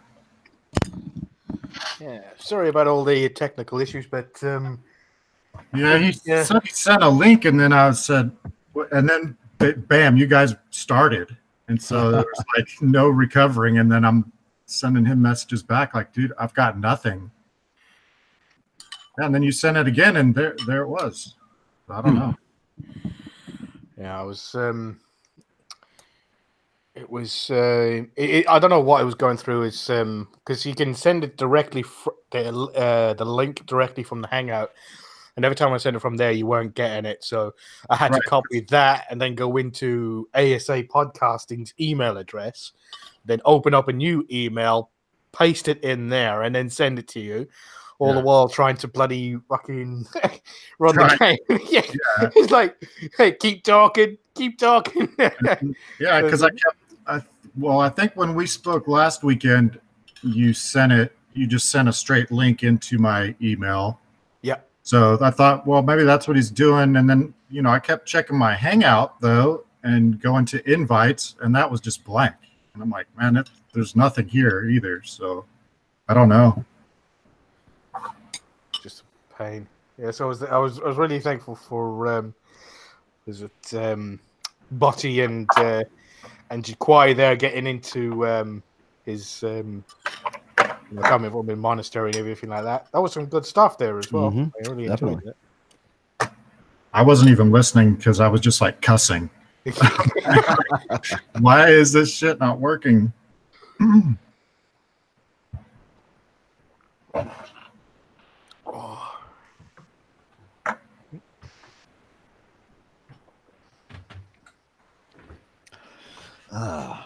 Much better.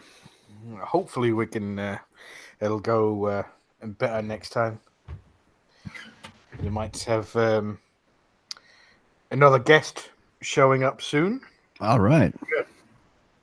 If Mr. Diaz, Oh, cool. and he is he's also has some D&D experience, so I'll probably throw him in the deep end as well. Hopefully I can get a few hits on him before he just wipes out. I mean, it was just a Dremora Valkanaz, so I can understand how he got wiped so quickly. And plus, that's a pretty long drop from where you were skidding down the side of the hill because you're a ranger. I gave you all your nimbleness, so the dexterity and sort of like, getting down there wasn't that much of a problem. But a huge tank in full plate armor wasn't getting down there nice and clean. So he just kind of fell his ass down the side of the mountain and lost about a third of his hit points. Oh, wow.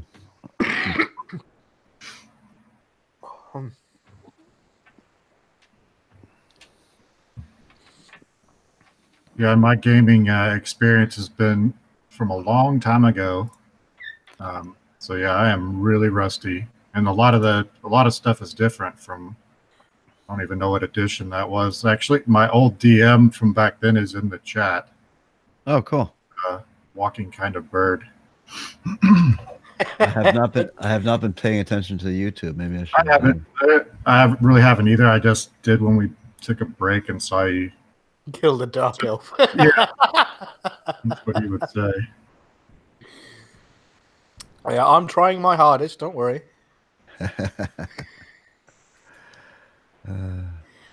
Day's not over yet. Yeah.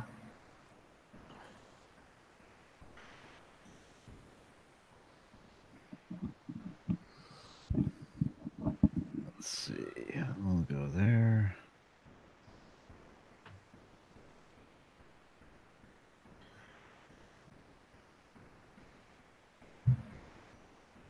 Oh, whoops. Sorry. Ow. Mute. Oh, I have got horrible pain in my shoulder blades. Oh. You need a chiropractor. All right. Need a body transfusion or a transference or something like that.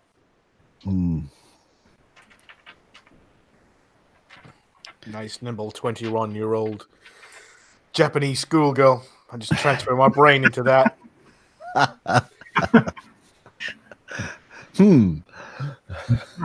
Well, I've been watching Travelers recently, so yeah. Anybody watch that? Great show. No, I don't know it. I'm afraid. It's a Netflix series. Haven't Pretty heard good of it. stuff. it's like sci-fi or Yeah, a little bit. Time travel. Yeah, it's actually really good.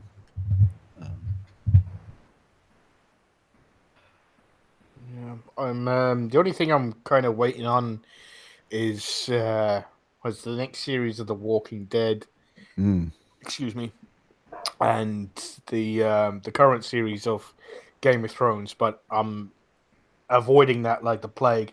Yeah. Waiting until the series is over and then watch it all in one shot. how can you avoid the spoilers though? He's not on social media. He's fine. Yeah, Yeah. I sort of like scan and flick through Twitter, and luckily everybody puts GOT at the start of everything, so I can just sort of like once I Yeah. like see the GOT, I just sort of like flash past it. So. Yeah, like on Reddit, most of the time it'll have in brackets, it'll say spoilers, and then most of it'll Yeah. like blurred out or whatever. So I'm watching old episodes of Game of Thrones and on HBO Now or Go or whatever I have. And there's a new show I'm seeing previews for called Chernobyl that looks fucking awesome. Huh. Wow. It looks I've seen those outstanding. previews. Yeah. I personally just gave up on Game of Thrones. Essentially, it's just like I don't care.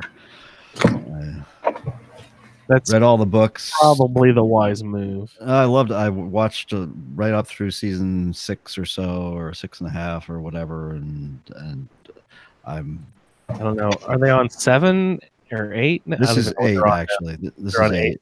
Yeah, 8 and the final. 8 in the end. Yeah, it's the last. So I mean, I know what's going on, and I know how Martin and HBO have sort of worked out the story, and I know what happened last weekend. And It would be more interesting if they were totally divergent stories and the books ended a lot different than the TV show did. that was the rumor initially, but now he has come out and said, no, what you see on the show is pretty much the way the story is going to go.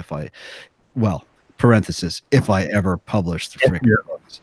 If I don't die before I finish the book. Yeah. So No, yeah. If he does, he's never going to publish another one in his lifetime. He's getting it's way too lucrative just for him to do what he's doing. well, and Yeah, good on him in a lot of ways. I mean, he worked long and hard to get where he is. He published a lot of books before. I'm sure, I was about to say, I'm sure he's written 100 other books too. And this is the only thing anyone knows.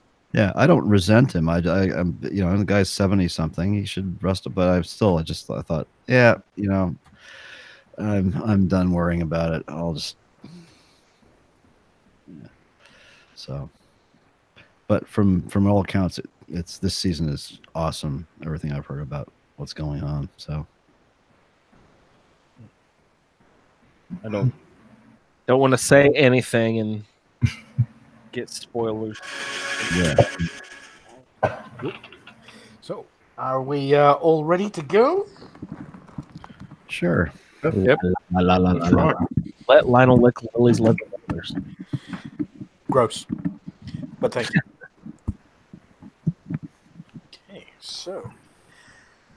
Hello there, everyone, and welcome back to Skyrim 10 AD, episode 32.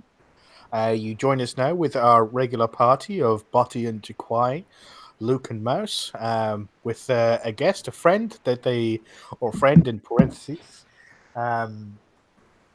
The Eris and his friend Flair. And joining them along the road seems to be a scout for the Dawn Guard. Ran into a little bit of trouble on the way into Right One, which they helped him out and quickly dispatched a Dremora that seems to be chasing him down. They stopped in for some breakfast or an afternoon lunch, a couple of meads, and have now headed into Whiterun proper. A little interview with the guards. A moment of, excuse me, sorry about that. A moment of sort of like a pause for the party as they realize that their arrival was kind of announced before they were arriving, should I say?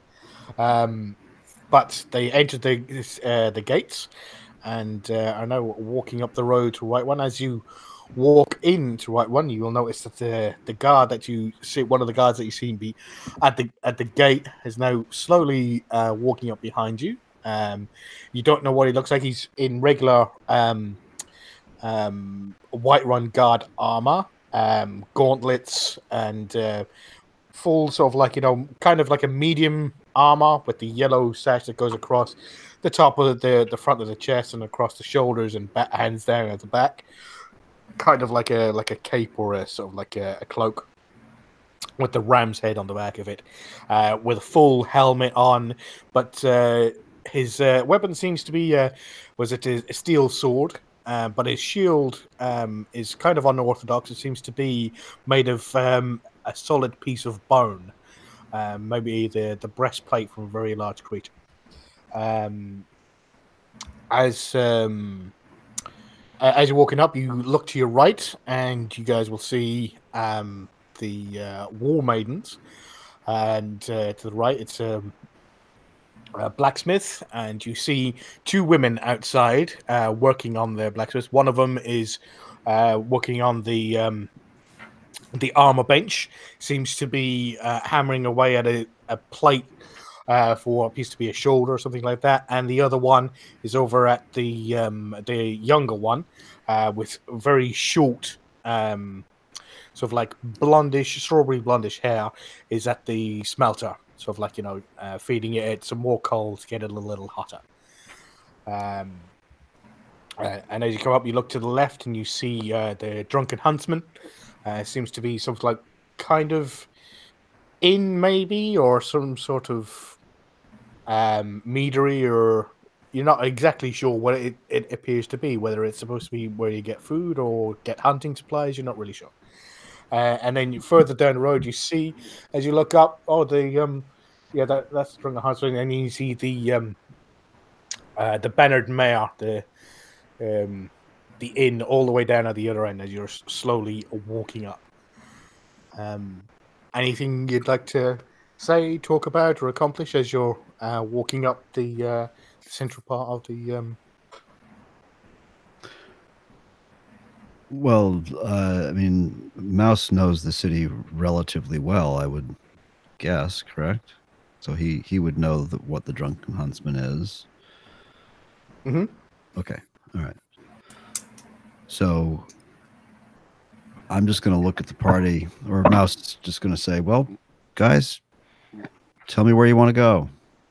I'll get you there. I need to talk to the woman Ysolda that the guard was talking about. Okay. I'm interested in following you with that. By the way, would Mouse recognize the material of the shield? You know it's bone, Mm-hmm. but you wouldn't exactly know. Actually, you might know. Roll a history check, but this is going to be a really high DC. Oh, history? Oh, I was hoping for perception. 17. 17. No, you don't. You know it's made of bone, and you know it's a very substantial shield, and a very, it seems that this would resist a lot of damage. Very, very, very well made. It seems almost exquisite in your perception. And with it, a 17, you don't quite know. You look at it. Why isn't he got a normal shield? All the other Whiterun guards you know of, as with most of them, to sort of like show of like where they come from, have the sort of like the symbol of the animal that represents that particular hold, usually on the front of their shield, and this guy hasn't.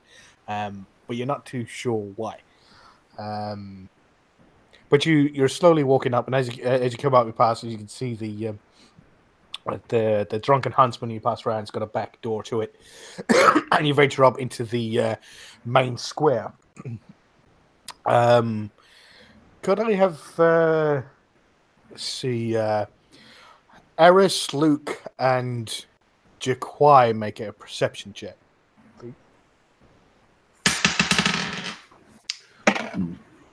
Pretty okay.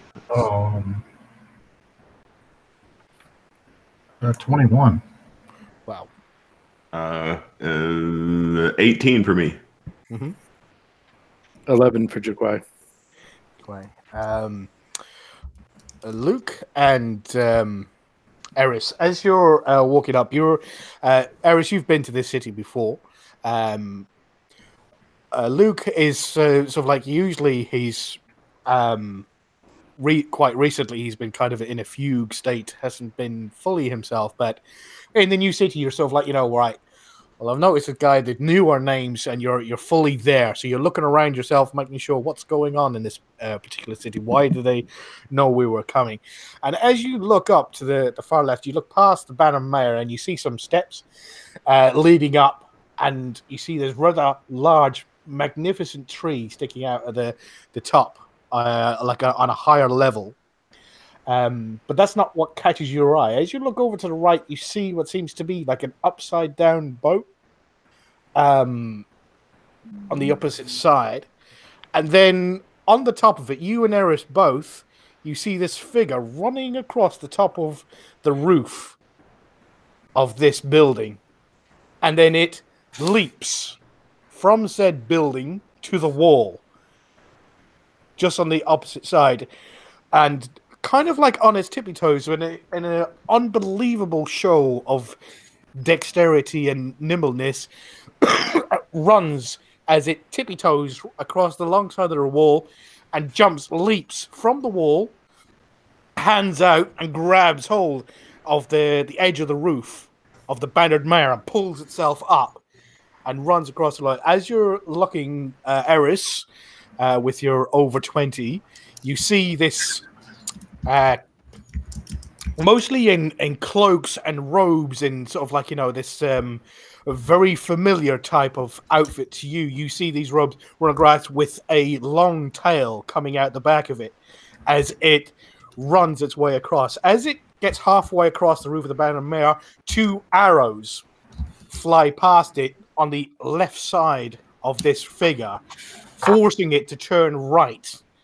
And as it turns its way to right, it leaps from the Bannered Mayor's roof. And let's see if Cord notices as well now. It's been about 6 seconds. You guys saying anything or doing anything? No, Cord rolled a natural 1, so he ain't seeing shit. He's looking right at the back of you guys. So it tail as in likely a Khajiit underneath the clothing? You didn't. You wouldn't have noticed the tail because you got like a 17. Okay, Eric, with your 21, you noticed that there was a tail sticking back. And as you said, it's mostly in robes. You recognize these kind of robes. These are the kind of robes that Florentius he wears. Sort of like they're magically enchanted to help against resist spells that certain vampires and things like that like to use against their enemies. And you see this Khajiit running off, and then suddenly you see 2 arrows flying across. It's now the person has now leaped from the Bannered Mare onto the roof of the apothecary, and is now running across towards the side, heading towards you. It seems to be running around the rooftops. There's tiles flinging off from left to right. You go, what's this? What's going on? And you see a gate guard coming out from under the roof next to the thing, and he's looking up and he starts to draw his weapon. So you ask if we do it after the sort of first round. Can I see where the arrows are coming from? They were coming just from the opposite side of the wall, where she and they initially jumped from the wall. They seemed to come over from the wall. Outside of Whiterun? No. From where the upside down boat was, from the rooftop of that building, from that tree. It came from that direction. It came from the direction that they were coming from. Was there anything you'd like to do as the figure leaps from the Bannered Mayor's roof to the apothecary's roof? I say that this might be who I'm in Whiterun looking for. And how loud do you say that? Actually, never mind. I'm going to roll the... no, Cord got a 6, so he didn't hear you say that. You said it right. Is this guy like holding our hands? Or how far away? He's about 10 foot behind you. Does Mouse hear him say that? Does Mouse hear Aaron say this might be who I'm looking for? Yeah, more likely you're close enough. All right, I'm close. You guys probably just now are seeing who he's talking about. It was only Luke and Eris seeing this happen. You were looking at the drunken huntsman and stuff like that, and you're sort of like looking around, you're saying, "Oh well, welcome guys. Here's tell me where you want to go." And what's his name? Jaquai was saying, "Oh, I want to go and speak to the shopkeeper," and stuff like, "Oh, I'll be with you." And that was Botty saying to him. So now you guys have just seen that. Next up, as you hear from the other side, coming from the steps that lead up to where that tree was, you hear, "Stay your weapons! Stay your weapons!" A female voice coming from the steps. As it starts running down, bow in hand, you see a medium-sized Nord woman wearing sort of like brown armor with long red hair and a blue face paint coming down from the top right of her face down to the bottom side of her face. And again, she pulls out arrows and starts firing them at the figure that's running across the rooftop. The rooftop now has jumped again from the alchemy shop to the rooftop of the shop and starts running towards, now heading in your direction. Is there anything, I would say, Jaquai, pretty much all you see this now happen as this figure is now running across the roof, and you're on the road. You're just about to get to the central square where the well is. You're just about 10 foot away from that central circle area, and you can see this figure running across. And now you see the new figure with the bow in hand running towards you. Is there anything you'd like to do? Sorry, but just who said hold your weapons? The figure coming from the steps. The one who's firing the arrows has said, "Stay your weapons." And how far are we from her? You're probably about 30 or 40 feet from her. So the figure on the roof jumps down, lands right in front of you, just as the figure in red.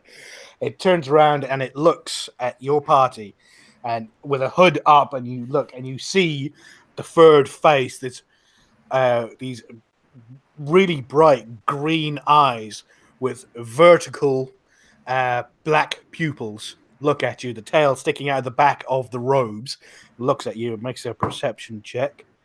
And yeah, that's good enough. Sees you, Eris. And as the Nord female with the red hair approaches, starts running towards her, she's got the arrows out.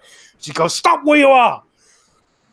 And as she turns left, the Khajiit turns around, and with her left paw, reeks out. The female Nord's about a good 10 foot away, rakes out with her claw, and as she does so, you see these 5 streaks of fire come out from the tips of her fingers and stretch across like 5 strips of whips heading out and strikes the female Nord. As she does so, Eris, as you sort of like watch this, you see this from the back of her right hand, she flicks something straight at you. A small item. Roll a dexterity check. Is there anything anybody would like to do? Mouse is standing taut, waiting to see what happens here. I want to say Inozura. Kind of Okay, question how mark. loud? Okay, what was your dexterity check? 17. 17. You see this small cylindrical item, probably just a little bit bigger than 2 fingers wide and probably about 4 inches long, and she just flings it right at you with dexterity check. Out of 17, you manage to catch it in your hand. And as soon as you say Inuzura, she quickly around, growls right at you. As in, roll an insight check. Is this a threatening growl? That's why I'm asking to roll an insight. Oh, okay. All right. 11. 11. Yeah, you don't know. Yeah, you don't know. So yeah, you say Inuzura, and then you say this during the battle where she's flinging this little small item towards you. So you've now caught it in your hand, and she has just flung those flames towards the Nord woman in the red, and then you've caught it. What are you doing? I want to look down and see what the heck she just threw me. It's a small cylindrical item, seems to be made of bone. There seems to be some Daedric symbols carved on all around the sides. And roll an intelligence check. 17. 17. You're not quite sure. You think these might be they're definitely Daedric, but nothing like the ones you saw in that cave. These ones seem to be more towards the god the Daedric prince Hircine. So what are you doing? You follow that, you look it down and you see, oh, I remember that. I've read about that. That's Hircine. What are you doing with it? Shove it in my pocket, I guess. Shove it in the pocket. Okay, make a sleight of hand check. What is that? Dexterity? Yeah, okay. Mhm. 13. 13. And then Cord is fucking useless. Fuck that guy. But luckily, there's somebody else there. So, about now, you see this female Khajiit she's now standing her ground in front of you, and the Nord woman has now got her bow at full stretch. It's got her as you're looking at it, sort of like, in this sort of like situation, you like look at the bows and you see the arrows. The arrows have got no points to them. They've got no tips, no metal tips. It seems to be, not regular arrows. So you're not too sure whether these would do any damage at all. But she seems to be making this female Khajiit move in a way that to push her in a certain direction. So she stands there in front of this female Nord. It says, got nothing to do with you. And the female Nord is like, she's walking up, give it back. Now she puts the arrow down, uncocks the arrow, and starts putting the bow away and reaching for a sword at the side. She goes, give it back now. Cord starts coming up behind. What's going on? What's happened? Ayala, what the hell's going on here? Is there anything anybody would like to do?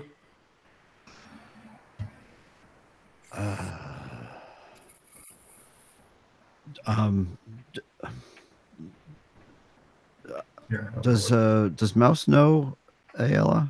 Yeah, you know who Ayala is. Okay. Well, Mouse is going to move closer to her. Okay, so you move to the one side. She eyes you. She doesn't really know you know of her, but you've never really met. Are you But moving? I know her towards reputation. Yes. Yeah. Definitely. Yeah. So how exactly are you moving towards her? Are you moving like to the front of her, like because you are currently behind the Khajiit who's facing her? Oh, I am? Okay. Well, So I'm let's going to yeah. put it into your mind. Let's so Ayala's standing.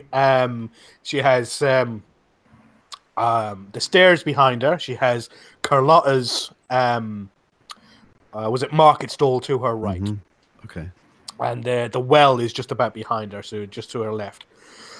And then directly in front of her, probably about 10 foot in front of her, is the female Khajiit in the road. She's got her back to you. You guys are, you know, that central part of Whiterun, the city, is kind of like a big circle that goes around the well in the center. You're on the road that leads up to that, but you're probably about 10 foot away from that central part. So you're still kind of on the road. You've got Bellathor's shop right next to you where that wood chopping block is. Right. Okay. Yeah. So you're there, and I think Mouse would want to move slightly off to his right and towards the protected porch area in front of Bellathor's shop, so that he can see both the Khajiit and Ayala and whatever else is going on. So he's going to move over there and hopefully. Where's the rest of the party? They're behind me, or yeah, behind Mouse? probably it's you and Luke and excuse me, Eris, just at the probably near the lead of the pack, and then Jaquai and Butty kind of like walking in. And Mouse is aware of Cord as well, correct? Yes. Yeah. You can see he's probably another 10 foot behind you. Yeah. But he's now moving up very, very quickly, asking what's going on. Right. Eris, what would you like to do? I want her to get out of there, but I don't know how to do. Yeah, I was sort of like, you're sitting there studying these, you're waiting for a cue from this female Khajiit that you think may be the person that you're looking for of where you're going to lead to next. You're kind of, in the day, sorry, with that role, you don't really understand exactly what she meant by, when she gave you that growl when you said her name. So Luke, Jaquai, Butty, what are you guys doing? I'm actually was pulling up it's been a while for me, so I was actually pulling up a map of Whiterun, trying to sort of get bearings a little bit. So Jaquai asks Mouse, so which one of these shops was Isolde's? I just flick my head towards the door of the shop I'm in front of, which I assume is again I hate to go meta, but the Isolde is now running Bellathor's shop. Yeah, it's called Bellathor's, but every time you've been there, it has been a woman called Isolde. Yeah. Okay. That's so yeah. So I flick my head towards the door. Excuse me. So, Jaquai sort of like seems to sort of passes like no business of his. And Luke and Butty, are you guys doing anything?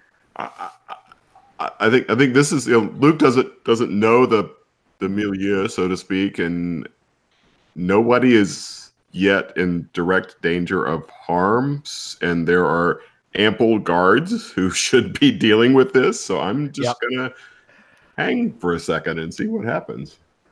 Yeah. You see there's a guard coming up from behind where Mouse is.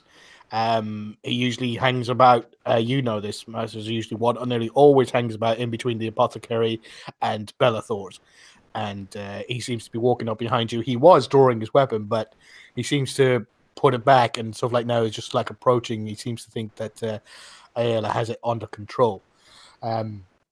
As he turns around, Ayala draws her weapon, and that's when the guard behind you and Cord comes up, and both of them pull the weapon as they're walking up behind you guys, and walking up to where this guy and Cord behind you says, "If you're not a party to this, stand aside." He's still about he's making sure that he's got some distance between you, and he's looking at you. He's holding up the shield and goes, "If you're not a part of this, stand aside." What do you guys do? I'll take 2 steps back. Is the Khajiit trying to get away, or is she standing her ground and looking? Yeah, like no. She's now standing her ground, looking directly at this female Nord who you don't recognize. Okay. Mouse is already in a pretty much, in a away position anyway, but under the porch of Bellathor's shop there. He's sort of he's to the standing side. back. Yeah. So you guys separate. Butty, what are you doing?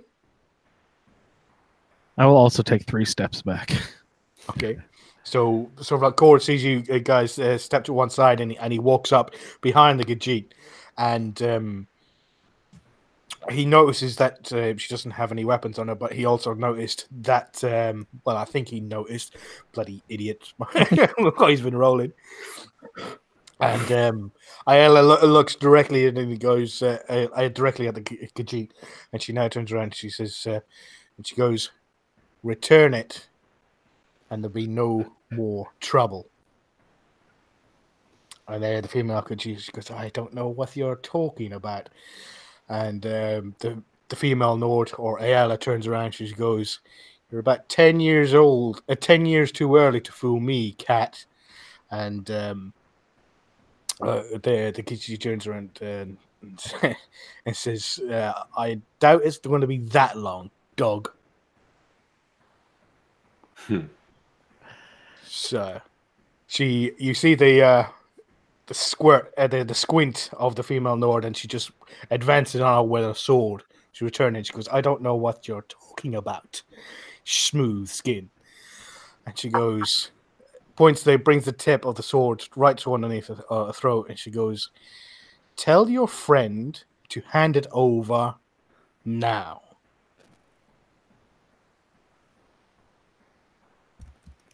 She doesn't say anything. She doesn't move. She repeats, and then she looks directly at you, Eris. "Return it now, or your friend is going to have a new air hole." I say, hold on. What is it that you're looking for? And Anura sort of like, she turns around, she looks at you, she has a little smile, and she goes, "Yes. What is it exactly you are missing? If you describe it in detail, because perhaps we could understand what you're looking for. I'm afraid I do not know." I want to, let's see. How far am I away from them? You're probably only about, about 5-10 foot away. No, probably about 10 foot away. What I want is for Flame to kind of try to create a distraction so that she can get away. I want him to just get in the middle of them and just bark and growl, but I don't know if I can do that. He's kind of he's kind of behind you. Now you could probably, he is aware of the situation, but I don't think I know I can get him to attack, but I don't really want him to full out attack. Yeah. Right here in the middle of town. Well, you could give him a command, or you could try and give him a command, and I'll get you to roll an animal handling check, and we'll see what he does. Better not. And before he does that, or not, Jaquai kind of turns and throws his voice off in the distance and says, "Zarandar," just to see what anybody's reaction is going to be. Okay, make a performance check. No, make a deception check. Okay, let's see. Oh, good.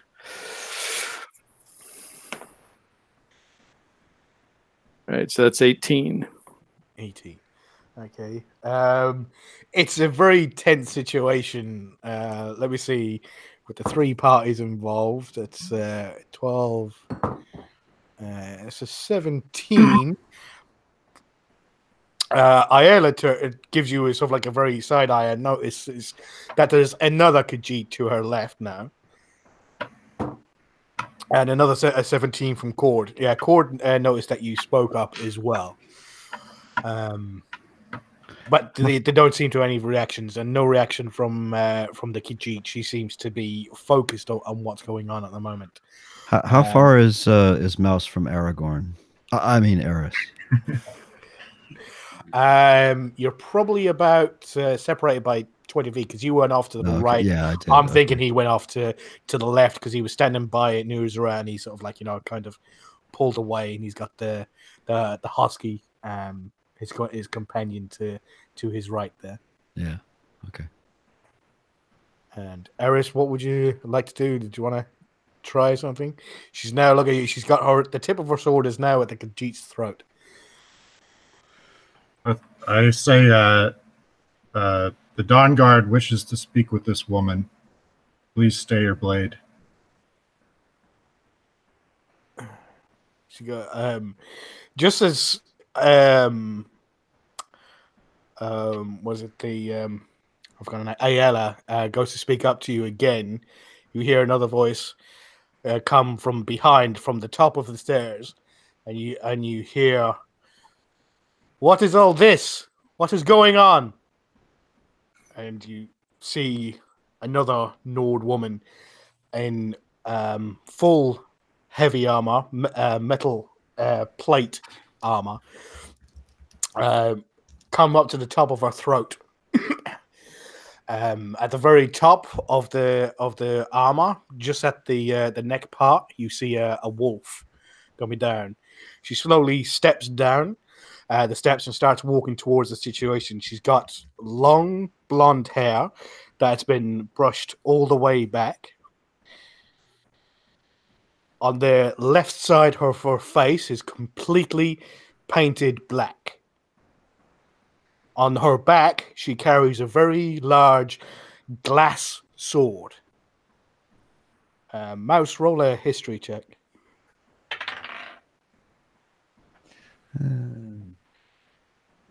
That would be 21.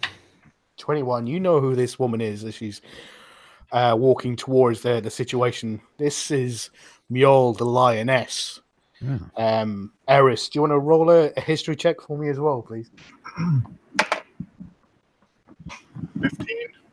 15. You don't know her name, but you do know of her. From a description, you know her by her title.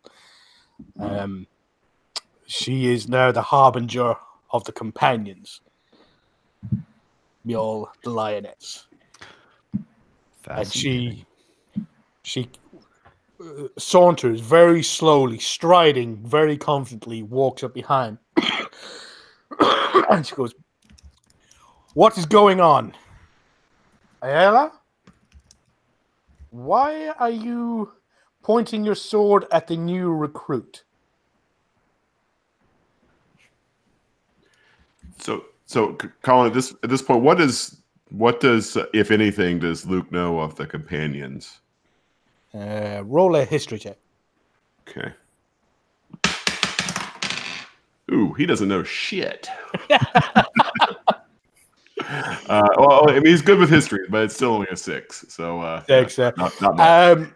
Companions, mercenary group. They say that, that they came over with Eskimo, but other than that, you can't remember shit. I got nothing. Okay. Yeah, it's only the thing that you have stamped at the bottom of the leaflet. That's all you know about it. So she walks up, strides up confidently behind, and you see Ayala get. There's a little bit of a strain to her face when she hears the voice coming from behind her. What is going on? Why are you pointing your sword at our new recruit? Anuzra doesn't say anything. And Ayala slowly puts down her sword and puts it inside.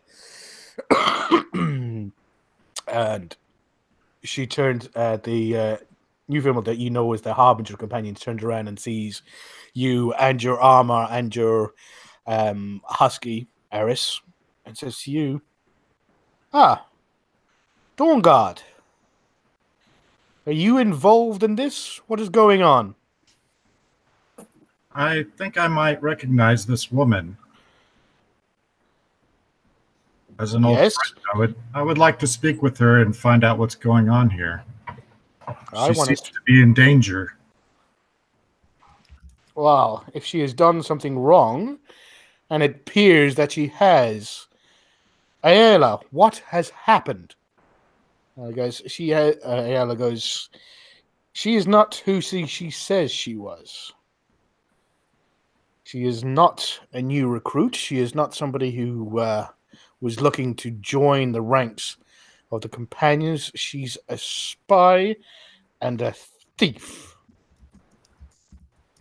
And Mjol's disposition changes completely because she trusts Ayla and trusts her word. He goes, is this true, Anuzra? Have you stolen from us? Anuzra doesn't say anything. And she turns around to Ayala, turns around to the Harbinger and says, she palmed it off to her friend. You can only assume they're in cahoots. Mjol walks past Ayala and past things, strides the clang of a big heavy metal boots as they hit the rods as she walks slowly towards you. She's got a good 1.5 feet on you and walks right up into your face. And she says, She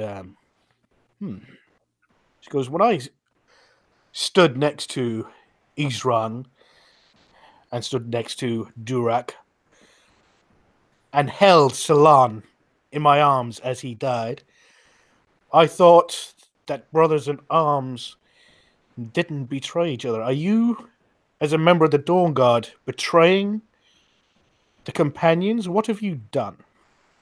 Of course not. I'm just wanting to know what's going on here.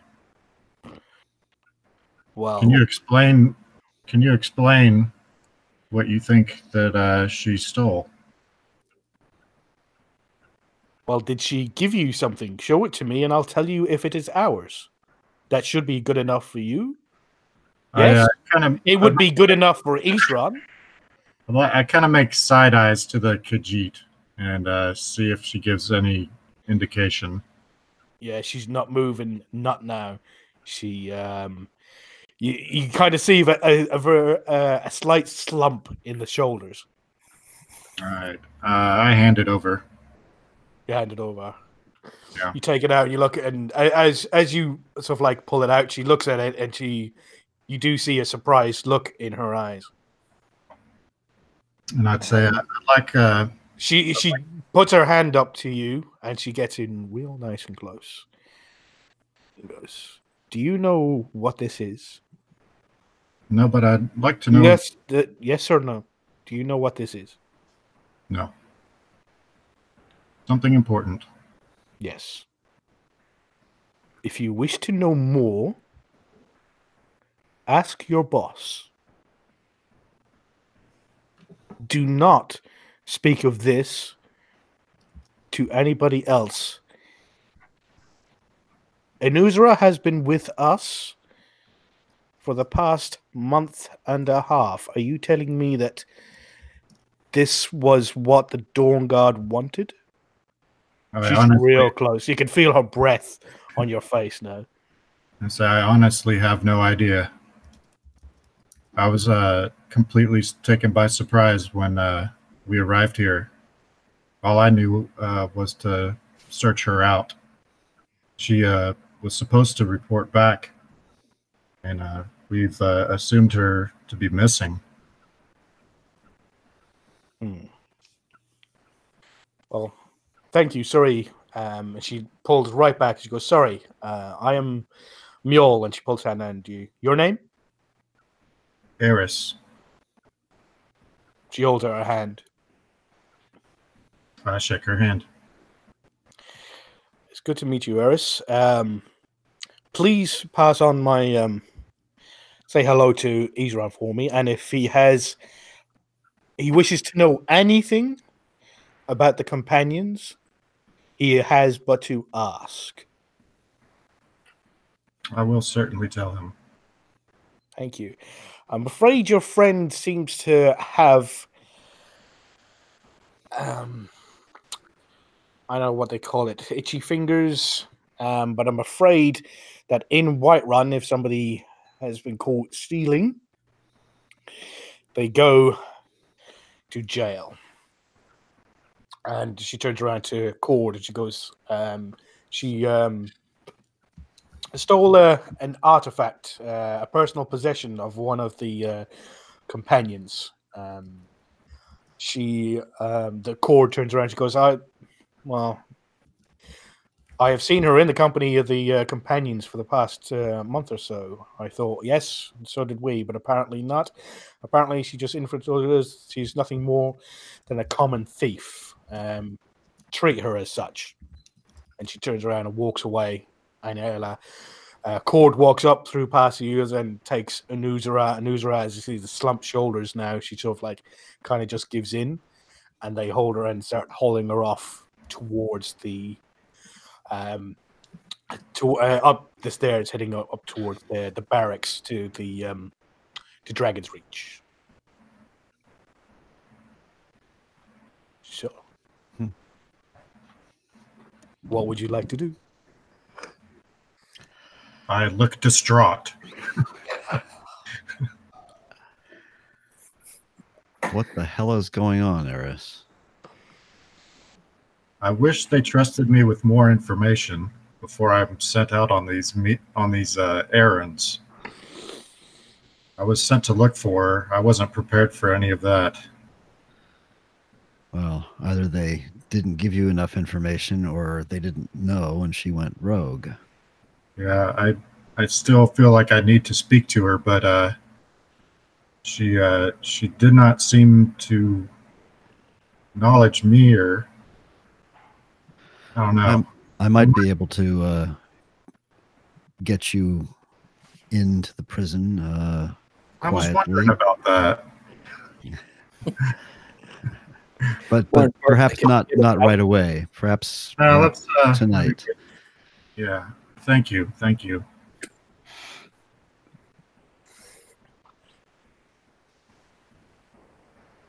All right, well, Jaquai walked in the shop. Luke, have you seen Jaquai? I nod toward the shop. Of course. So the two guards have gone, and currently in the area, there's a few people standing around at the market stalls that you kind of, because of all the situation as you approach the city, that kind of took your spotlight. But there was then a few people that were behind their counters. So Carlotta was there, and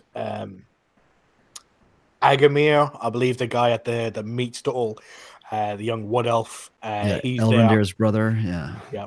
So and they're all there. They all moved away from the stalls and started getting to the edge of where the Bernard Mare was, sort of like, hiding behind. Was it Freya Greymane?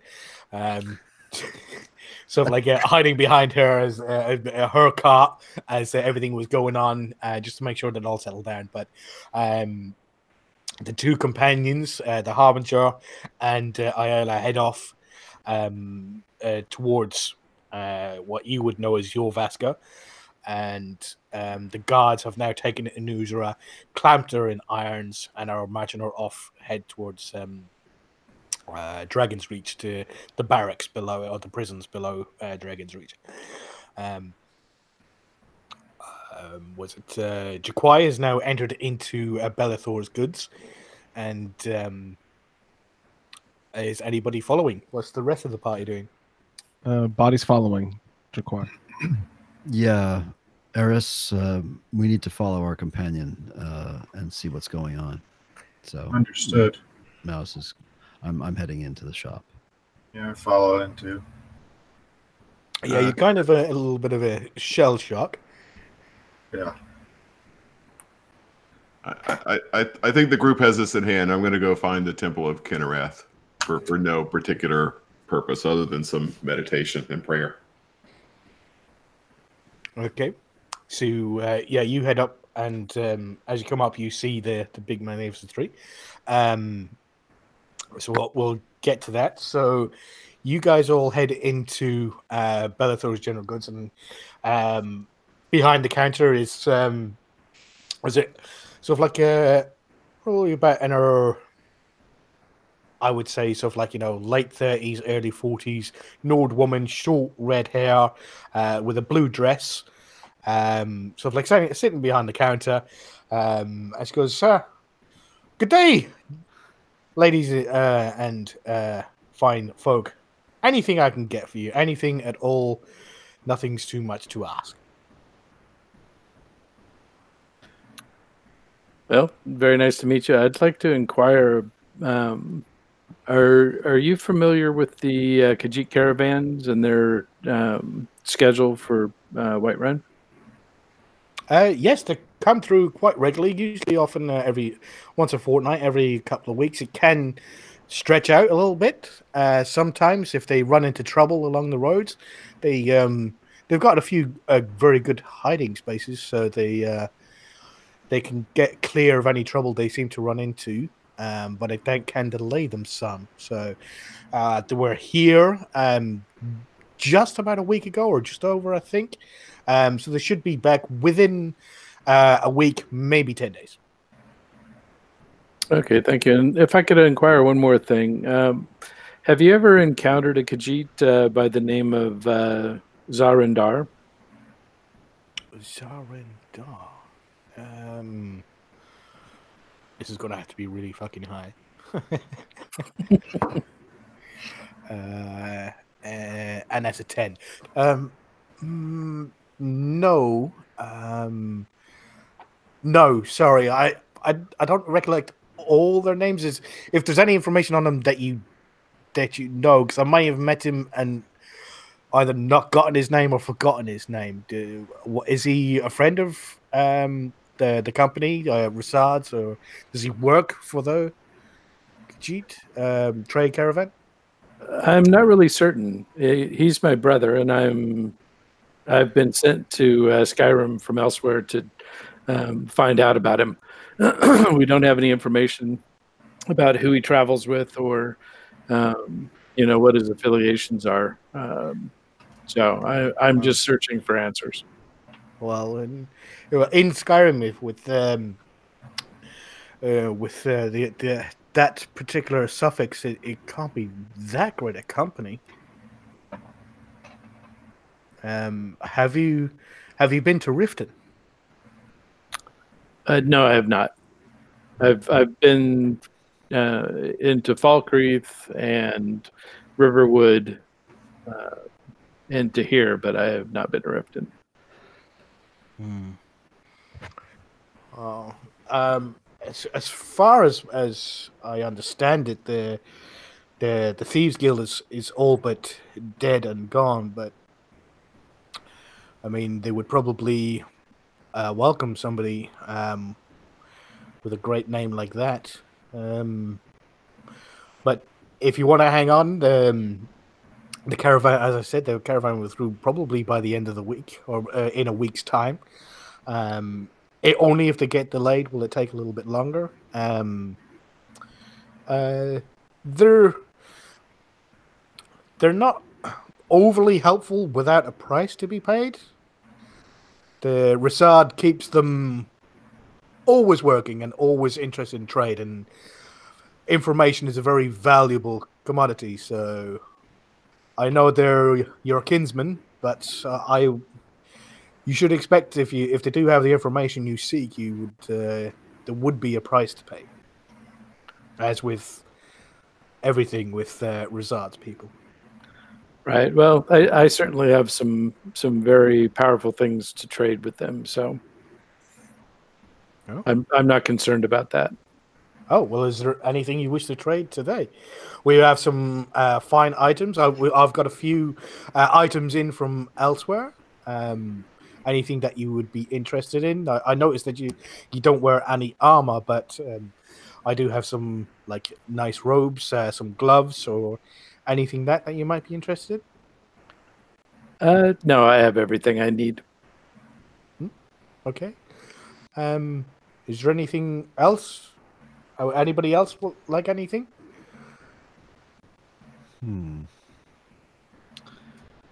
Thank you, Isolde. Not right now.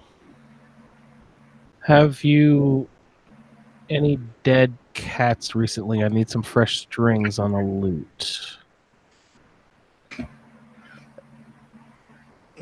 It's always elves. Always.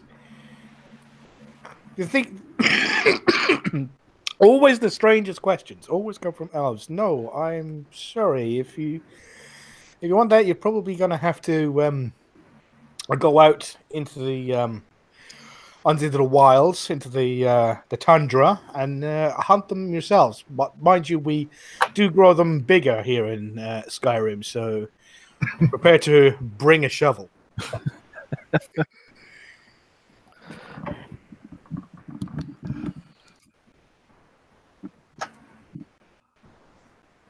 So, are you just all loitering in my shop for the warmth, or do you actually want anything?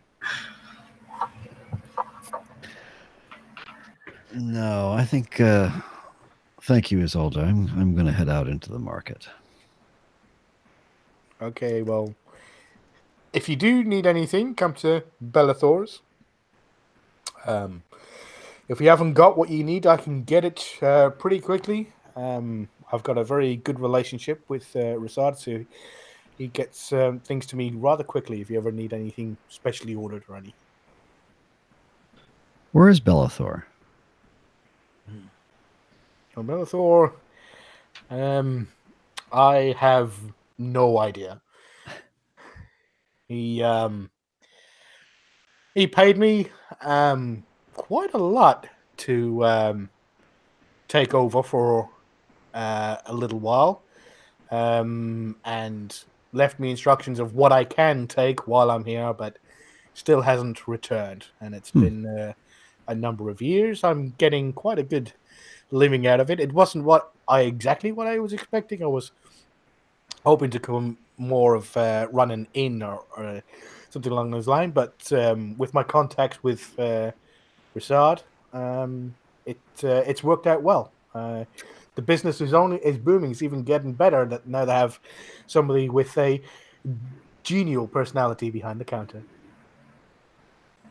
Who doesn't want to sell his sister? Oh my, yes. Yeah. Less said about that, the better. There was an unfortunate incident with a Dunmer. Pardon me. She puts her hand up to you, Eris. So, like, knowing your history is slave trade.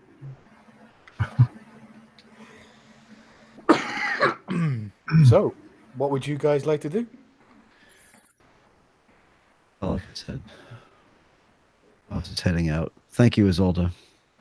He's heading out of the store. So you guys all head outside, and Luke, as you walk up the stairs, you're heading up towards the sacred tree, and this tree is very reminiscent of one that you recently saw. It looks smaller, but the same. It is a huge tree. It's sitting in the center. It's got a wide trunk, bearing sort of like lots of leaves and its fruit, things like that, with seats coming around. It's a spectacular tree, and sort of like a right in front of the temple to Kinnereth. As you look to your right, you see a small little shrine. You look to your right and you see that that building that is, now that you get a closer look, is definitely an upside down boat. And you just look at it quizzically and you just go, fair enough. and then you look to your left slightly, and then you see a small shrine to Kinnereth.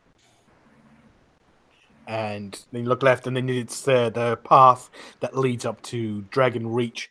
And then to your left again, then there's the Temple of Kinnereth there on your left-hand side. So the shrine, you say Kinnereth, that's Talos, right? Or is it now Kinnereth? It's Kinnereth, yes. Just to make sure this is mentally, so in the game where there's the shrine to Talos, it is now a shrine to Kinnereth? Yes. Okay. Got it. Okay, so I take it in, scratch right over the boat, look at the shrine, briefly, make whatever appropriate gesture of faith to that, and take a look at the tree. Is the tree look healthy? Is it in Yeah, it's a spectacular tree. It's a very large, you would say, very, very old tree. It's been here for a good few hundred years. It looks really, really strong, growing well. Excellent. So with that, after admiring the tree for a few moments, I walk into the temple. Okay, so you walk into the temple. As you walk in, there's a couple of what you would know there to be patrons, people there that seems to be looking to seek healing. They're lying down on benches, mostly quietly. There is a couple that are slight moans and stuff like, rubbing a particular body part that seems to be giving them trouble. And over to the left, in front of another shrine to Kinnereth, like the small one with the piece of turquoise right at the very tip, or the sapphire. Sorry, the sapphire. It's and there seems to be what you would recognize as a priestess of Kinnereth. She's got the hood, and she's like standing in front of the shrine praying. Okay, so as I approach, does my approach interrupt her prayer? I don't speak to her. I just walk toward the shrine. Yeah, as you come down, she goes, welcome, pilgrim. What brings you to the temple today? And she notices your shield and notices the thing as she goes, another traveler, another acolyte of our fair lady. That's hello. Yeah. So it went really quiet. I'm trying to remember because it's been so long since we did intros. I can't remember. Did we name the little village in Cyrodiil where my temple was? I don't remember if we named it. No, we didn't. Sorry. Okay. All right. So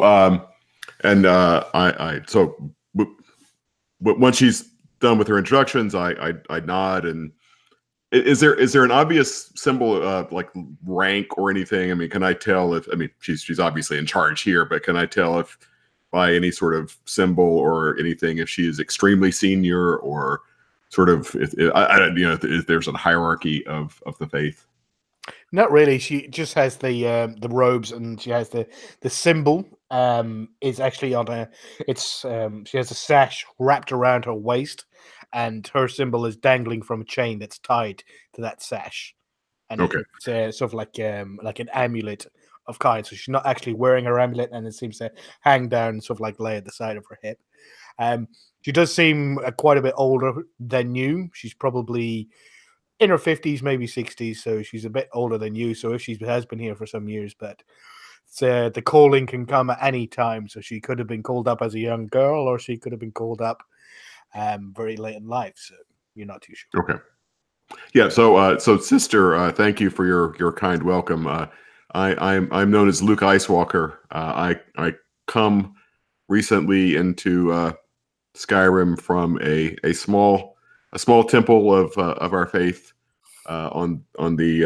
just across the border in Cyrodiil, and I was actually led here by a message from from Kind herself, and I feel that I've accomplished some of what was set out for me, but I'm not sure if my job is done yet. And clearly, and I just sort of look around, sort of take it all in. Clearly, this is a place where I should spend some time reflecting on my journey and seeing where she leads me next. And then I just look around at the sick people, and is my sense, is she overwhelmed, or does she have enough help with the sick that she has here in the temple?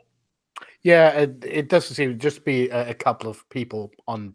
Well, so normal, not anything unusual. Yeah, and as you walked in, she was praying, so it doesn't seem like she's rushed off her feet or anything like that. As you're saying this, she goes, "Oh, welcome, brother." She goes, "Another that has heard the voice of Our Lady." Excuse me for asking, but you heard this directly, or you felt the calling and you joined, or you heard this voice directly? It was the most direct. It was the most direct signal I've ever received from Our Lady. She told me to come to Skyrim to take a guide, and that direction was enough to lead me down some very long paths that I thought were closed long ago, and I think to do some small amount of good for Skyrim. Well, that is unusual. I think your friend, one of your friends, might be looking for you. A much older gentleman. He was here a couple of months ago. He said he was looking for his friend.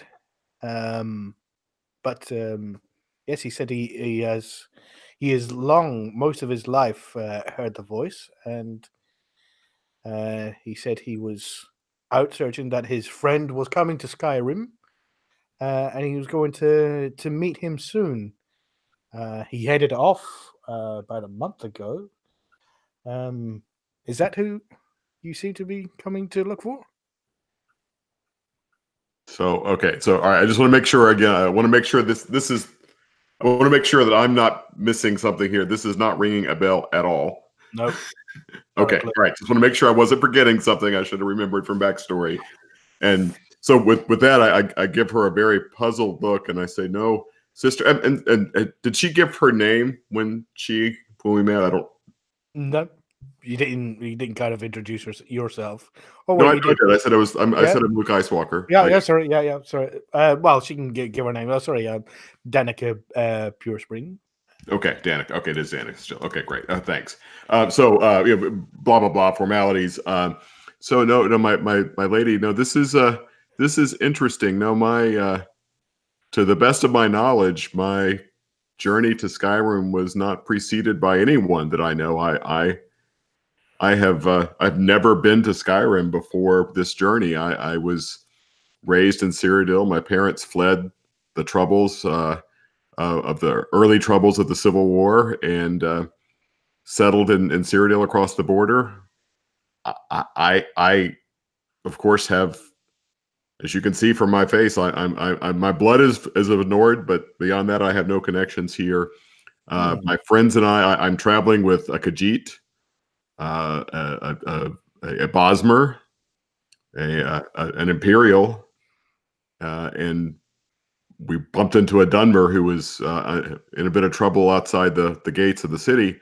But I know no one else in Skyrim. But yet we got to the city, and our party was known to the guards. While I feel I believe I'm doing Our Lady's wishes, I also fear we may have stumbled onto something of a political bent that may or may not have anything to do with Our Lady. Can you describe this person who may have been referring to me? Is this person who was here a month ago? Well, yes. His name was Holden. he was much like yourself. It seemed to be a warrior. He was clad in armor, but a little more robust and, sorry to say, a little bit better than yours. But he said he has been in service to Our Lady for many years, and that he was told to come here. He prayed here for some days. He communed with the tree outside. He seemed to get a great pleasure in just sitting below its branches and watching the people go past. But he said to me, sorry, that he was out looking for his friend, and that he hasn't seen his friend in many years, but that he should be coming to Skyrim soon. I just thought that, seeing as it was just a month ago, and that he is a cleric, a warrior of kind, I assumed that you were the friend he spoke of. We get so few. The last one I had was a number of years ago, but he was a flippant imperial that didn't sit well with me, and it didn't sit well with a lot of people with a lot of his ideas on how things should be done. But other than that, we haven't had too many that have stated that they've heard the voice directly. I'm kind of jealous. I felt my calling when I approached the Lady Stone, and I saw myself sat under the tree there, as you saw outside, and that told me that I would bring it back to life one day, and that was my calling. Is the only thing I heard. It was just a vision of me sitting below a fully blooming tree. That it is a beautiful tree, and I wish only that my calling were so pure and so successful. Yes, judging by your attire, I assume you're more on the front lines for Our Lady. For these past few weeks, I have been. Did this Halden say where he was going after he left here? No. I believe. Give me a second.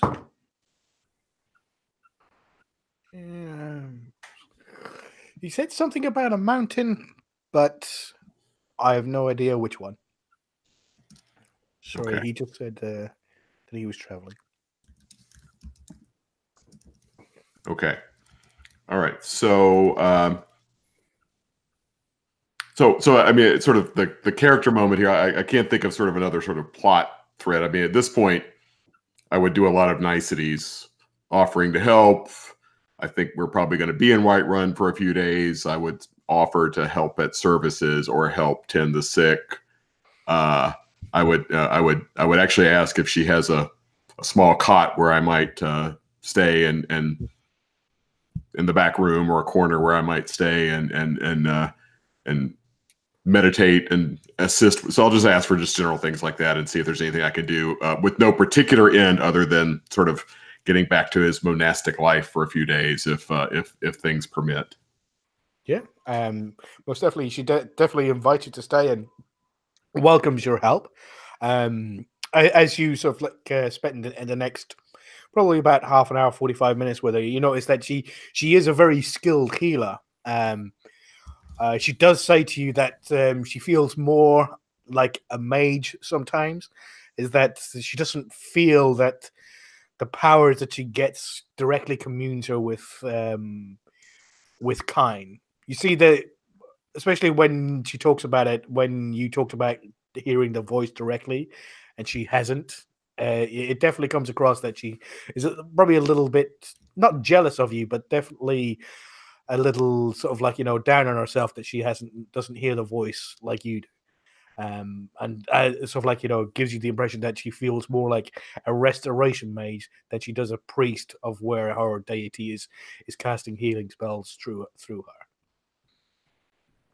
And I make it clear to her that I am again almost jealous of her and her skills, and wish that I can only wish to someday have her skill in the service of Our Lady. So again, I'm in all very, very seriousness. I'm very, very jealous of her abilities, and take every opportunity to pick up any pointers or tips, etc. While I'm speaking with her. And again, we'll assuming it's not an inconvenience to her, I will stay here at the temple for the duration of our stay in Whiterun, just to. Yeah, she definitely has a room for you there. Yeah. So I think we've been going for long enough for a break. I think, have we? Yeah. Yeah, definitely. If you guys don't mind any of there, if there's anything you'd like to accomplish before we lead into the break, or anything you'd like to bring up before we head into the break? I assume Mouse and Eris, etc., are still down in the marketplace. Yep. So you just at the marketplace. You've just exited the while this was going on. You've just exited from Bellathor's, and you're at the well. So Eris, why don't you and your dog come? I'll buy you dinner over at the Bannered Mare, and we can talk about maybe you and I can find a way in to talk to your friend. Yeah, I would like that. Awesome. So you guys all head into the Bannered Mare, and that's where we'll pick up next episode. Thank you very much, guys, and join us next time where we see where it takes us. A few unexpected things happening there. I don't know about you, but most of that was unexpected to me. So everything is unexpected to us, Colin. That was amazing. Thank you very much, guys. Again, thank you to Luke, Jaquai, Mouse and Butty, and to our special guest Adam. And we'll see what he's going to do tomorrow in his day at Whiterun, to see if he can accomplish his mission that Durek sent him on. Thanks, guys. We'll see you later. Awesome. Bye, everybody. Bye. Hey, so you want to so I don't know if we have time for another one, because Ray's got to go in about half an hour, right? Well, I mean, so depending on, I mean, I've got, if we wanted to, if there is sort of a, because if you guys are planning some sort of sneaky business, I'll sit here and listen, but Luke's not going on that trip. Yep. So depending on what Adam and Colin and then you guys want to, if you guys want to, potentially do that little piece or something, that we could wrap up Ray and then let him drop off while you guys do that little bit of business. If I'd be very interested in hearing it, but it may not last very long. That's the thing. So we might want to have a full crew, just for yeah. So as long as Adam, if you're free for another session in about a month's time, to sort of like finish off your set, sort of like yeah, I wish I had known what to do there. I was like, do I just grab this thing and run? What do I when she tossed it to me? I'm like, Well, no, that's exactly. You reacted to the situation, which was amazing. It was like she's saying all this stuff. She said, "Fuck, she knows Israel. Fuck, she knows Durek." She's saying all this shit to me, and she's fucking huge, and she was right in your face. I'm telling you, if Mjolnir the Lioness walked up to me like that, full plate armor, glass sword sticking out the back, fucking black face plate over the house race, I'd be, here's my coin purse, not my pants. I'm actually very, very interested about Mjol becoming the Harbinger. That was an interesting little twist. Yeah. Yep. I like that. Somebody named the Lioness. Yeah. Leading the pack of dogs. Yeah. Well, they're not all dogs. So you don't know. Cool. None of yous know. No. Nope. Yeah, we I've, don't. I've never heard of the companions or the Dawn Guard. So Yeah, no. Well, Jaquai's not even fucking interested either. It was so great. He's just like, oh, that's not my brother. Carry on. Yeah. Walked Yeah. right past straight into my shot. Yeah. Perfect. Well, are we? Is it going to be a month, or can we reconvene sooner? Or Ray, is your schedule is well, so anytime after May 29th I'll be back home then. okay? Okay. Yeah, because we only got 2 episodes in this time, right? So usually we get like 3 or 4. So Yeah. Because I was on like hold for 20 minutes or trying to join the damn hangout. yeah. Yeah. It usually goes like that anyway, whenever it gets started. Like, because I open the hangout early and we're usually there I open at 7:30 and we usually get started at 8:20. So Yeah. that didn't surprise me whatsoever. I didn't think we were going to get a full 2 episodes. But, I was hoping, but Yes. let me have a look. Calculator. So June. So Ray. So you're kind of out of pocket through the rest of May, Ray. Right? Yeah, because I'm going to be. Yeah, I'll be hard pressed to get any time.